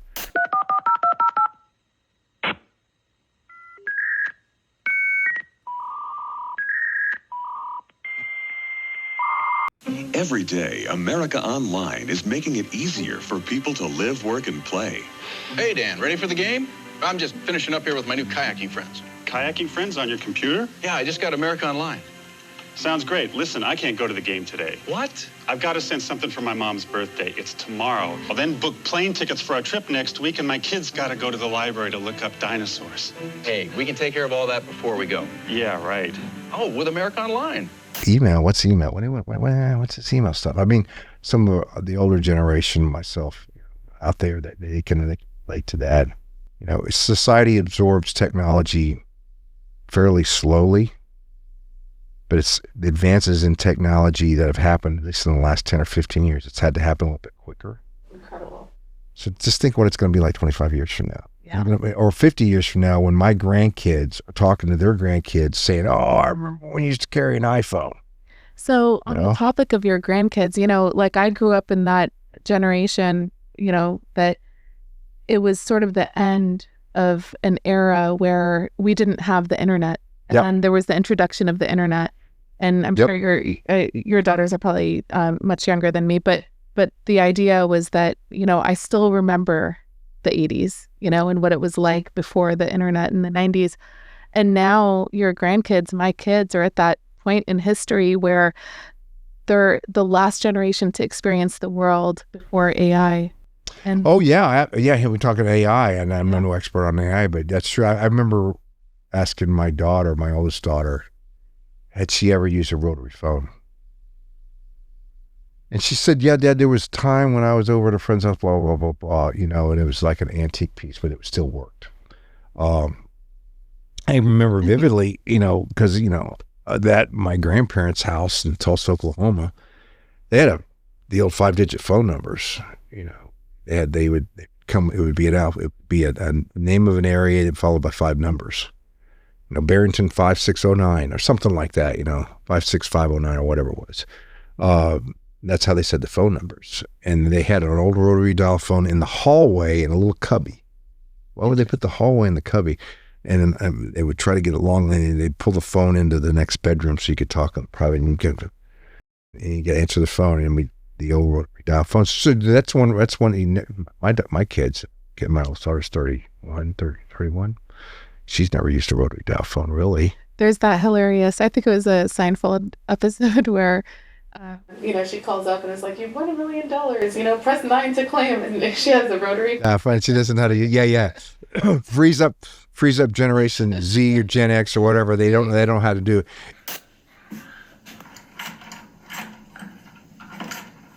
Nine, 1. There you go. Keep going. 4. Yeah. 5. And there's a reality, because I remember the freedom that you had. We didn't know it was freedom.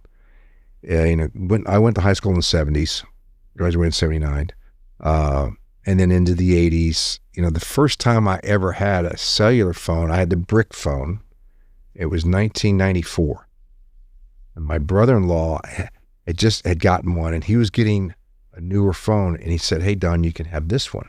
And I remember saying, and it was the old brick phone, had the little rubber antenna, and the only thing you could plug it into was a cigarette lighter. That was it. I couldn't plug it into my house, but why do I need a phone in my house? I already have a phone in my house. Yeah. And so you plug it, so it's time to plug it in. There's those little bricks. And so I'm like, I don't know. That's ballers. And The brick phone. so he gave me this thing, and I'm like, and it's going to cost me $20 a month. This is 1994. I'm like, I'm going to spend $20 a month for a phone that I'm never going to use. I ended up doing it, and I was on this, and it ended up coming in handy when I was first on the police force. I started with the police, and I did carry it with me. And it was very handy at times for some phone calls that I didn't have to go to the local 7-Eleven to make the phone call. I have to call through dispatch on the radio. And that's when I first saw it. Because I remember saying, who else is going to call me? And who am I going to call? Why would I need this thing? So they would say, oh, you can use it for an emergency. You break down the side of the road. That makes sense. Okay. And so I can remember people would buy those little Nokia phones and just put them in their car and then would take them out and put the battery in them if they were in an emergency. And that, of course, that lasts for a while. And then, because my brother-in-law had gotten one of those big, long, tall, and the little mouthpiece kind of flipped out. That was like, and then you had the little rubber antenna that you pulled out, extended them. And that was like, oh man, that's high speed. That is really cool. And here I am sitting with this brick phone, ding, ding, ding, ding, ding, ding, and whatever. And whoever I'd call. I remember one time it rang, and I'm like,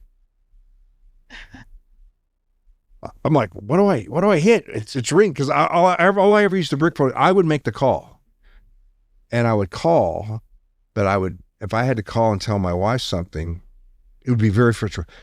Hey, call him real quick. I'm not going to be home till midnight, or whatever the case may be, because I was out in the streets or whatever. Got it. I mean, boom. It was like a 10-second call, because that was all costing you money, so minutes per minute or second or whatever, right?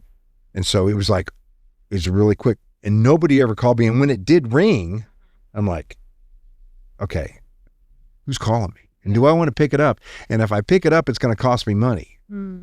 So, what button do I hit? Do I hit the send button? Because I don't, making a call. There it is. I'll answer the call. Singing round. Hello. I can remember those days.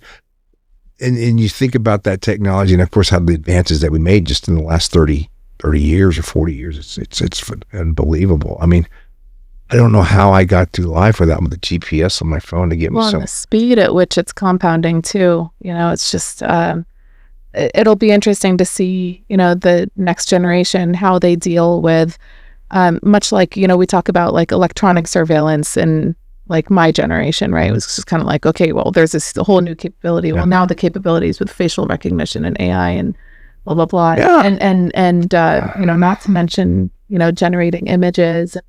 Oh, it's scary. I've seen some of those AI generated videos. You can't tell what's what's real and what's not. Out of Iran right now, it's so you want to believe everything is true, but is it really? And how much of it? And then even you see some of these incidents that have happened recently. Okay, is that a fake video? Is that a real video? Is that somebody playing with us?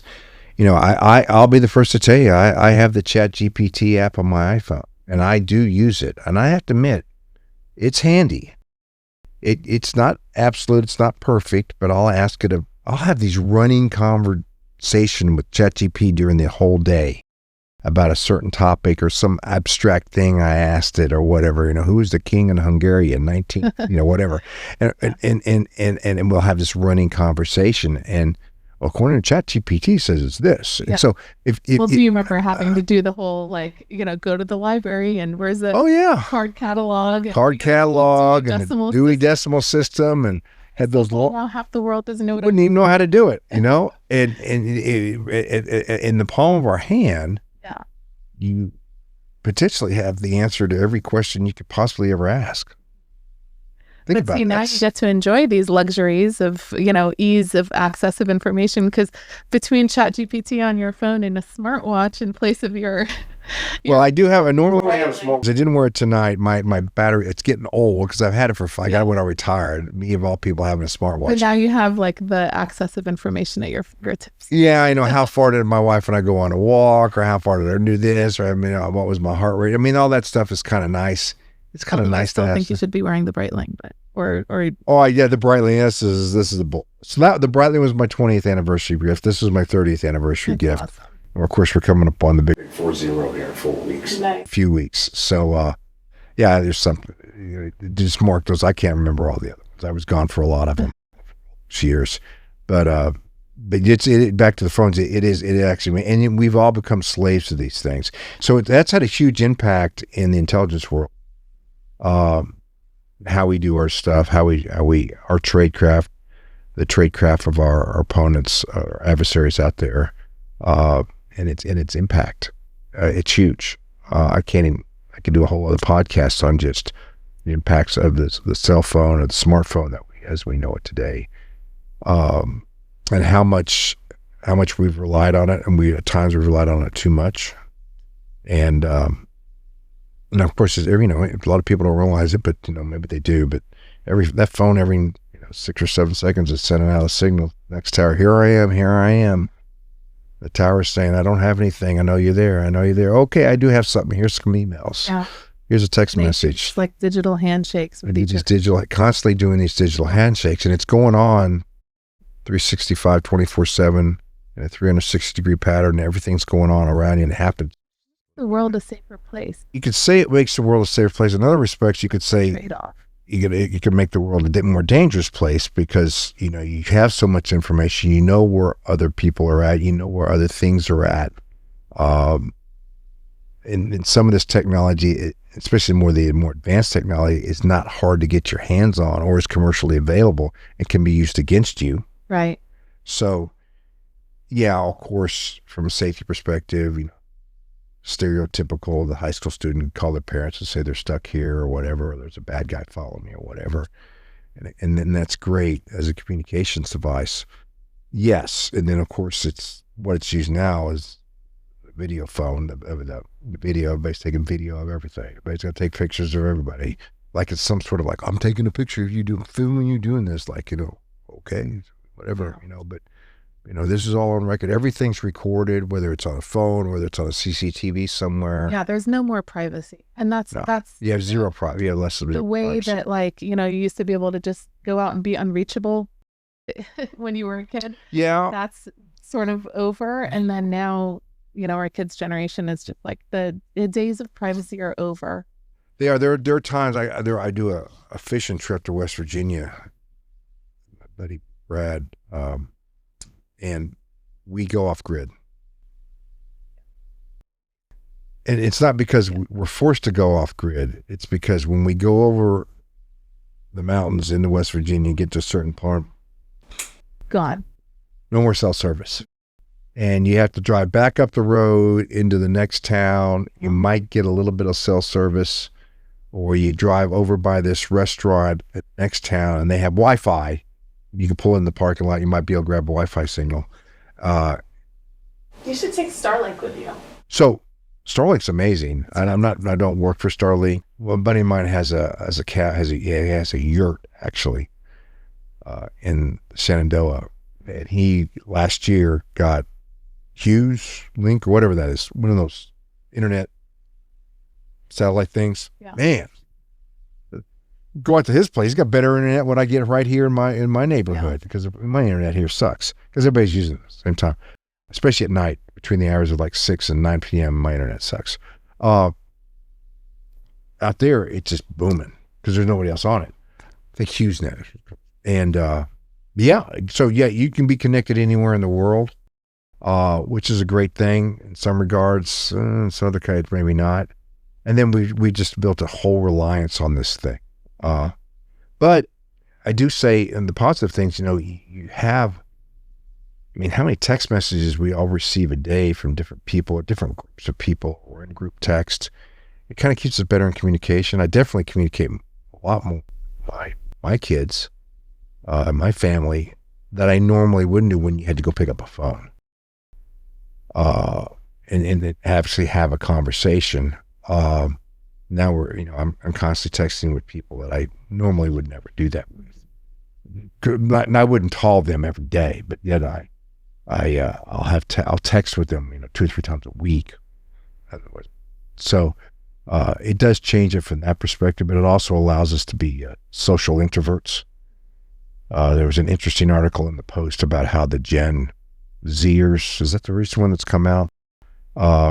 Interesting article in the Post this last Sunday about how Gen Zers have lost their social interaction skills, being able to have a conversation, being able to assess, read people, being able to think on their feet, and how it's hindered their mental development, because it all goes into how a young person's brain develops, and being able to converse and make eye contact and have those type of conversations. And that was a big thing with me growing up with my kids. Now we're going to talk right here, and you look me in the face and have the conversation, or put the phones down at dinner time, that type of thing. And I can remember that because my daughters were in their high school, middle school, like, no, put the phones down at dinner time. We're just going to sit down and have a family conversation.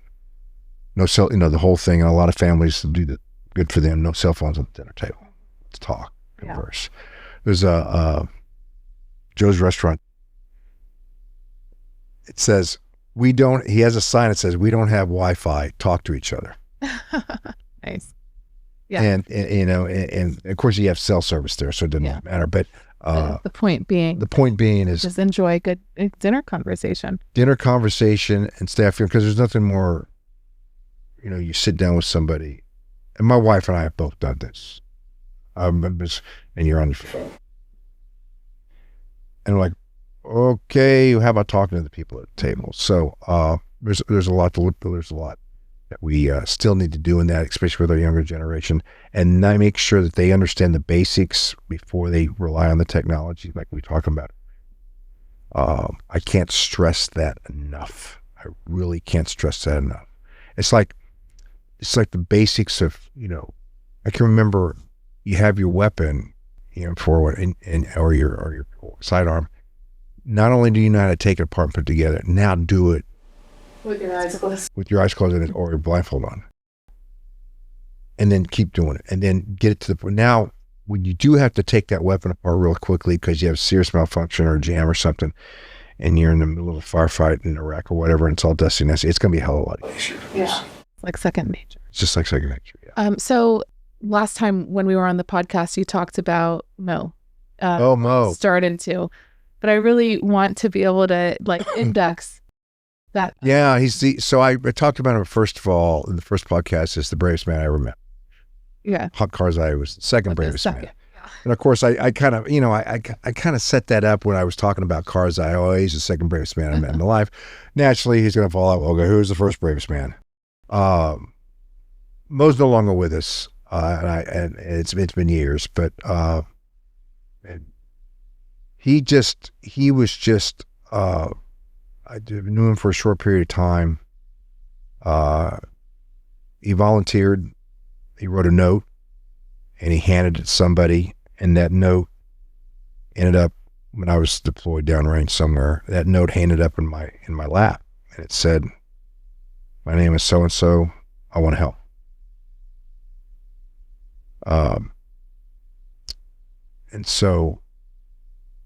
And he left a phone number. So that's all I knew. So I had to call the number, and in the middle and late at night, he picks up. I said, "Hey, I got your note." He goes, "Okay." I said, "Let's meet."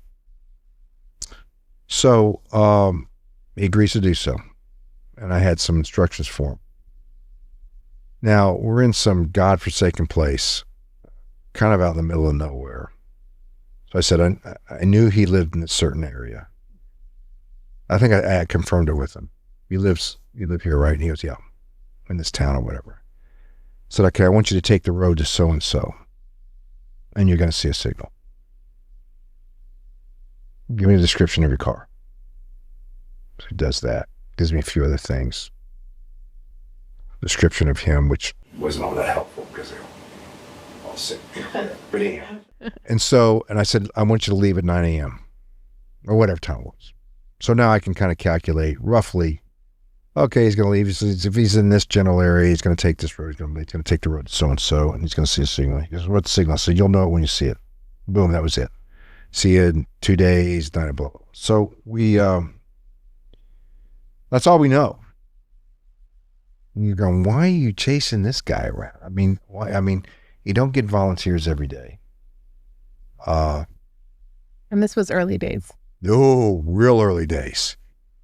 I knew that we were probably looking for like ground assets. We were, and this is part of our process, and we had to do. And I was going to come to the show and to the meeting with what I used to call, if I can use this term, a lot of ass. And when I meant ass, I meant I was going to have a lot of firepower. Nobody was going to overwhelm us because it was going to be meeting under my location, my circumstances, in an area that I wanted to do it in, with the support of a lot of other people that were helping me, military support, force, whatever. In those days, did you have GRS assigned to you? No, none of that. This is an important distinction between the paramilitary organization and your traditional case officer. You guys really are the traditional OSS type.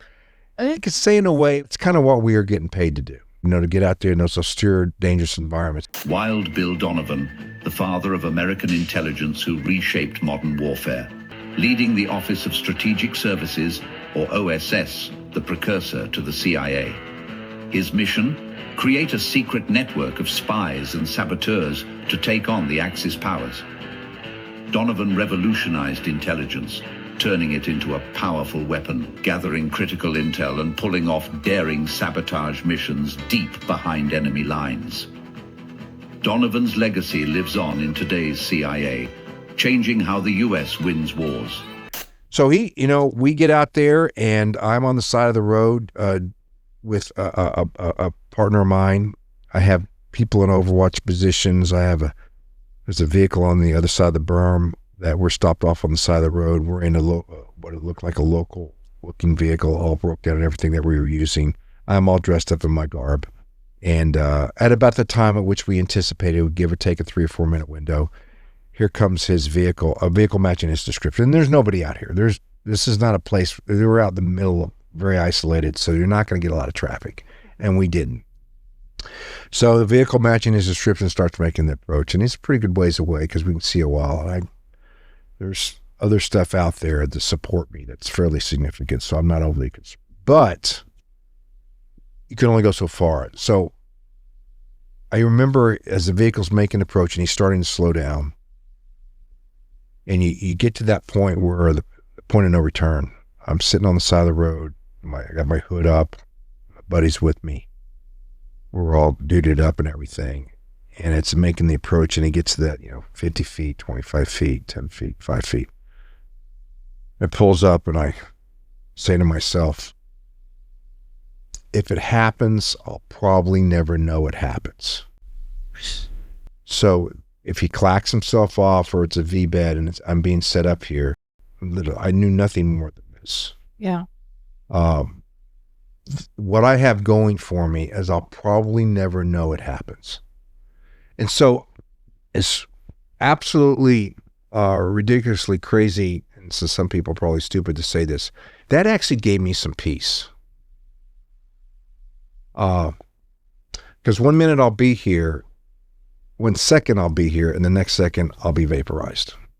The vehicle starts approaching, and, I took some, I don't know, it was a little bit of relief. I never know what happened. And I know that sounds a little sadistic or fatalistic, but, some peace in that. 1 minute, second here, next second you're gone. Fortunately, that didn't happen. But you have those thoughts. You're thinking of okay, I've done everything you can possibly do, procedurally or, tradecraft-wise or whatever. But at the end of the day, you can only do so much. And if this guy's going to clack himself off, I'm toast. So but it's me. I put myself in that situation. I'm the one that's taking that risk. Obviously, and the guys that are with me. So. And is it your call? In that particular case, it was. I was in charge out there. I wasn't going to ask anybody else. It really wasn't anybody else. Well, so that's a huge burden as well. You know. But that's just how we. That's what we get paid to do. That's what we're doing. I mean, you do have a, come to Jesus moment. There's no doubt about it. And that's when I said to myself real quickly, if it happens, let it be fast and let it be quick. And I don't know, it gave me a certain amount of peace. I mean, but I think of like the Khost incident, right? I mean, some of those people were wounded and they survived a little bit, then they died, and they suffered a little bit, crawling away or whatever. But the person that was calling the meeting, like it must cross the person's mind, right? As a case officer, you're thinking that like, okay, I have my own life to account for, but also the responsibility of everybody else. Yeah. Yeah. And we all made that the guys that were supporting me, we made that collective decision to support. I mean, it wasn't like you forced anybody out to go out there and do it. On December 30th, 2009, the CIA suffered its second highest casualty event at Forward Operating Base Chapman in Khost, Afghanistan. The CIA was in this part of Afghanistan working tirelessly to find terrorists who threatened the safety of this country and more broadly the world. The Khost attacker, whom the CIA was meeting with because he had confirmed access to extremist circles, detonated his suicide vest when CIA security went to check him and CIA officers went to greet him, killing 7 CIA officers and wounding 6 others. This sculpture in an atrium area of the CIA headquarters is one of the 2 exhibits. A member of the New York, New Jersey Port Authority Police Department crafted this memorial from steel recovered from the World Trade Center. On September 11th, 2011, almost 2 years after the attacks at Forward Operating Base Chapman, the Port Authority Police Department presented this memorial to the CIA in honor and remembrance of those who lost their lives and for those who were wounded while trying to make the world a safer place. President Obama came to the CIA headquarters to pay his respects to the families of the fallen and to thank CIA officers for their continued commitment for taking on hard missions and their willingness to make the ultimate sacrifice in protecting our nation. But you do have that little bit, and I had this feeling more than once, okay? This wasn't the only time you have that, when you've done everything you can possibly do, but, if it's just not in the cards tonight, it's just not in the cards. But being able to accept that, get over that, and move forward to do what you got to do. Does that make me some, brave guy to do this? No. I mean, thousands of people do this all the time. It just, that's what I was getting paid to do. I was out there to do a job. It required me to do it this way. I might have been chasing literally ghosts on this thing. I had no idea what I'm dealing with. But do everything that you can to, to mitigate things. That last 50 feet, that last 20 feet, that last 10 feet. So if he pulls up, lean in, hey, you Mo, but that's what we'll call him. He goes, yeah. And so I said, okay, follow me. So we jumped in our vehicle, and we had a couple other vehicles that pulled out from behind the berm.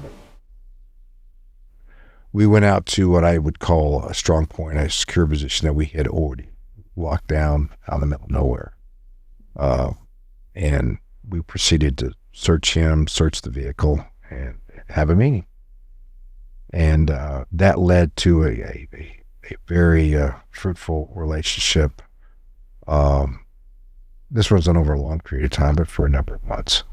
And he was, he lived in the belly of the beast. And the risk that he was taking to meet with somebody like me, and everything I was trying to do to mitigate that risk, I remember saying to myself, I could do everything right, and nobody can do everything right. I could do everything right, and I don't know if this guy's going to live to see July or August. 6 or 7 months away. That's. I mean, he wanted to do it. He was tired of the situation. He had some motivations. What was his? He had some motivations. He had a history with the current threat that was on there, and he was tired of it. He wanted somebody to do something about it. He said he liked what he saw in the U.S. forces that were there. So he wanted to help, and he turned out to be the real deal. And for a while, he lived in the belly of beast, and we took every precaution we could to meet with him. And, you know, for that particular area of the world, that particular region, for a while there, he was giving us some great stuff. He ended up, believe it or not, his demise did not come as a result of any relationship he had with anybody from the coalition or the U.S. government or anything like that, or with us. It had to do with he had 2 wives, and there was a blood feud. He never trusted his first wife, who was older.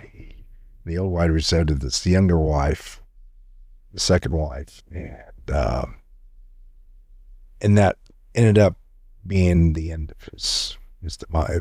He was his demise of his first wife, and it turned into a blood feud. We got the story later on, but killed in a blood feud. It wasn't, I mean, the only laws we take out of that, it wasn't because of any relationship we had with anybody else.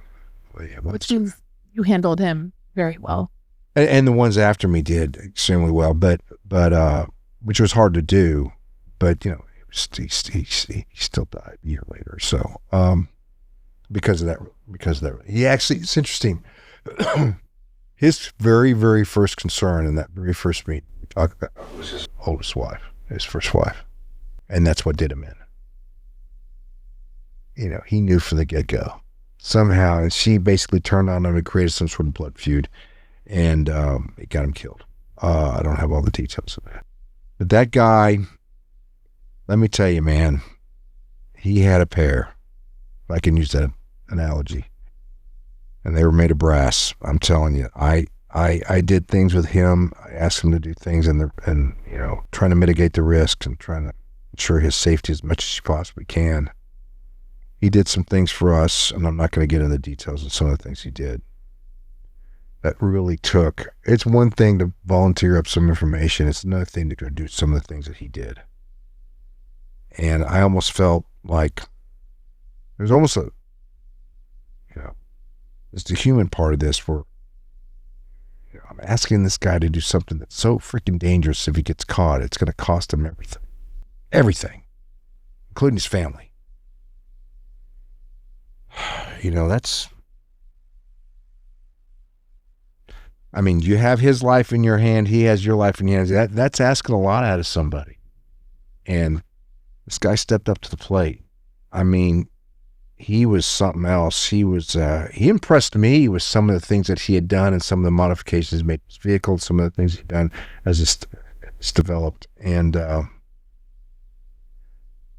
I've met a lot of freaking impressive and a lot of brave people in my entire life. I have never been more impressed. I have more respect for anybody else. Mo is number one. And he would never think twice about him. That guy had a pair. He had a lot of character. He was the best man I ever met. Thanks for sharing his story. And, you know, as a bystander and an onlooker on everything that you've talked about, Don, with your career, your history and background, you know, as an American, I can say the same thing to you and all of your colleagues that, you know, step out and have that sort of just incredible heroism. And I can see, you know, from between the first conversation that we had in episode 10 and now in episode 14, you know, so much comes out, and the more, this is just like the surface, scratching the surface of but like the intelligence cross, for example, which, by the way, there have only been 39 that have been issued most posthumously, because it just shows you the amount of courage and bravery that so many of these shadow warriors have. And here you are to be able to at least enjoy the acknowledgement of, some of the things that you've done for us. And I'm sure I speak on behalf of so many people to thank you. Carrie, you did, and thank you for that. It does mean a lot. But I think a lot of people agree. Those, that kind of represents everybody else out there who made all those amazing sacrifices. So some people get recognized. There's a lot of people that didn't. A lot of people made a lot more sacrifices and took a lot more risks than I did and never got recognized. So no, hero. I mean, you're just another guy doing a job. At the time, you don't think yourself that way. And sometimes you go, man, that was pretty stupid. Why did I put myself in that situation? I think I talked in the first podcast, there was times where I went through this phase where I felt guilty about possibly having my children grow up without a father and putting myself in those very risky situations it was about a 5 or 6 year period there where I wasn't doing anything stupid, but some people probably think it was stupid, but some of it was pretty risky. But I want to emphasize, stress the point, there's a lot of men and women out there right now that are doing that in different climes, different places, different environments. And they're doing it every day. People never hear about them, never talk to them, never know what happened. You'll never know the details of what they have. But even if 30 years from now they come on and do a podcast like this and talk about it, they won't talk about it with any type of specificity, and they serve that way every day. And so, in honoring them and things that they've done, and the others that have passed before us, and the ones, especially the guys and gals that didn't make it home, it's really for them to carry that. I'm not going to carry that responsibility. It's not a burden; it's a responsibility. Remembering them and remembering their families. We talked a lot last time about the burden that the families carry, the sacrifices that they make. Every day. That never ends. So you never forget that. You never forget those anniversary days. And there's the agency gets a lot of bad press out there for a lot of different good or bad reasons.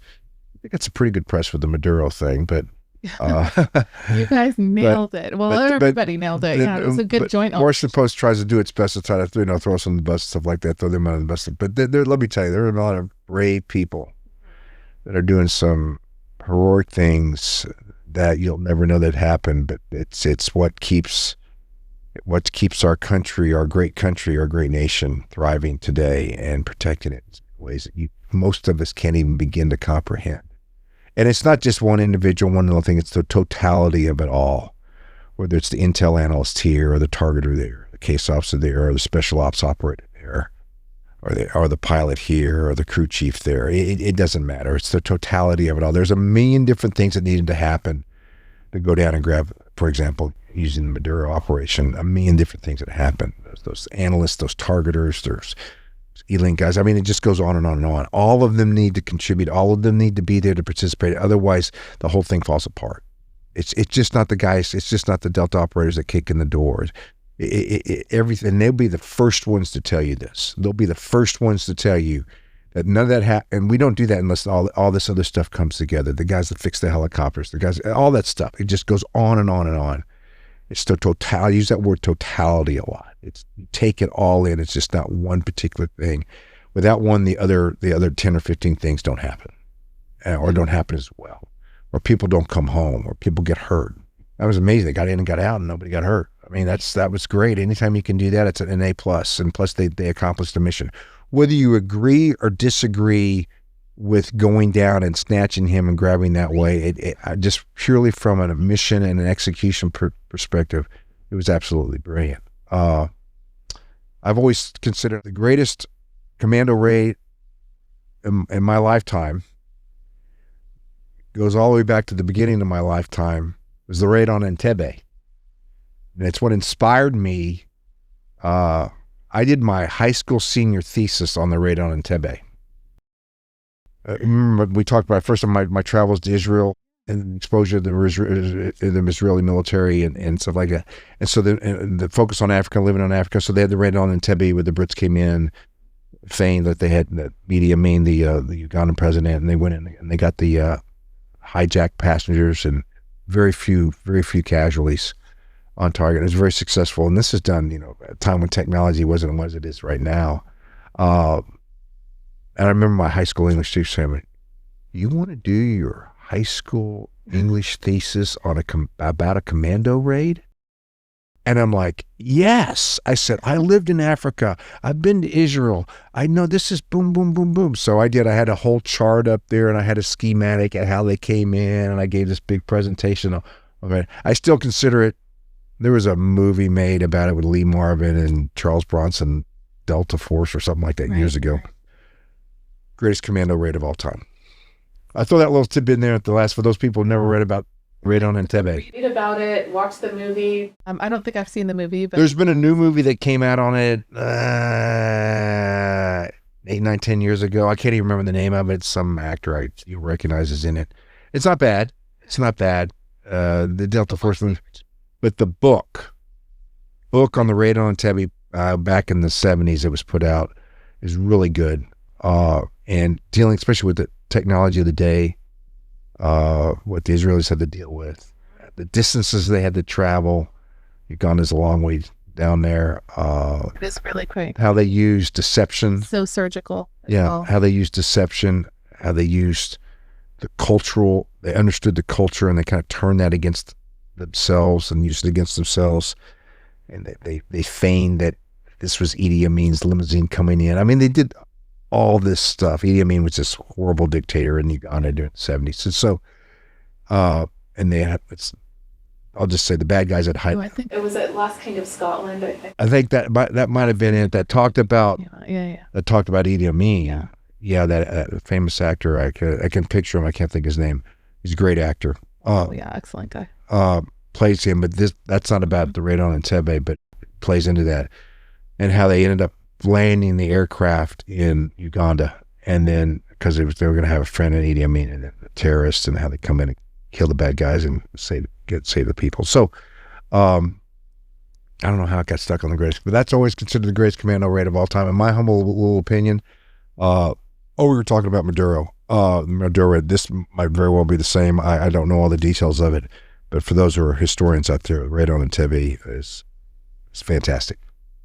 Back to an earlier point, you can have all the ends and things like that, but unless you have guy on the inside or something like that, it takes the human intelligence, and it's a lot of work to get to that point. And it's very risky. And so we also talked in the last episode about all the stars on the wall of people that were doing their best to be able to advance our interests. And, unfortunately, led to their demise. I would be remiss to not, speaking of commandos and books and all of that, to not ask you about your own memoir. Do you think we'll ever get? That's a damn good question. It's now with the Publications Review. It's still a very raw work in progress. I say the real work probably starts when I get it back and to see what has or hasn't been redacted. They're going to redact some because that's just what they do. But see what I'm left with. And then, am I going to go with a book agent, a publishing house, or I'm going to go self-publish? I don't know yet. I think I have like 8 different titles written down. I think I have it, and it's none of those 8. I think I have a title. I'm just going to keep that one to myself. There is my good friend Toby Harnden, who wrote First Casualty, is coming out with the book. I believe it's now going to come out, and Toby, don't get this wrong. It was going to come out in the spring. I think it's going to come out this coming November. And I believe the book's going to be called Hidden Valor. And it's going to be about recipients of the Distinguished Intelligence Cross. So you'll be in that? I'll be a chapter. Nice. And I've worked a little bit with Toby on that. I'm obviously looking forward to the release of that book next fall. That timeline could shift. It's already shifted once, but he's such a quality. Toby, we can't wait to read it. Yeah, I'll end up sending the podcast to Toby so he can listen to it. So I put a dig in there for your book, Toby, ahead of time. I hope I got it all right. He'll give me a call if I didn't. Don't worry. But he did such quality work with First Casualty. He did the right way. I'm sure this is going to be just as good. So I'm looking for that. So my goal in 2026, I have 12 months or 11 months here to accomplish this goal, is to have it almost to the point where you can say hit print. Editing, the publishing, graphic design, all those type of things, to where maybe somewhere in 2027 I can say, here's my book. Right. Well, I expect a signed copy. Oh, you'll get a signed copy? Yeah, all copies you want. Yeah. Read it, and well, definitely, I'll be when that comes, I will be blasting it, and maybe by then I'll actually have like 10,000 subscribers. Oh, absolutely. In a studio, which you'll be back to. This is still pretty good, though. You did such a fantastic job on the first one. I was so impressed with your work on the first one. It was fantastic. So I'm looking forward to how this one comes out too. But you're quite the talent. Oh, well, thank you so much, Don. And, thanks again for coming on this second time around. Probably see you next time. Maybe next time I'll see you. No, I'll see you before then. But I mean, maybe I'll have the book in my hand. And it might be a little while now, like I just said, but that would be a cool thing. All right. That's a wrap. That's a wrap.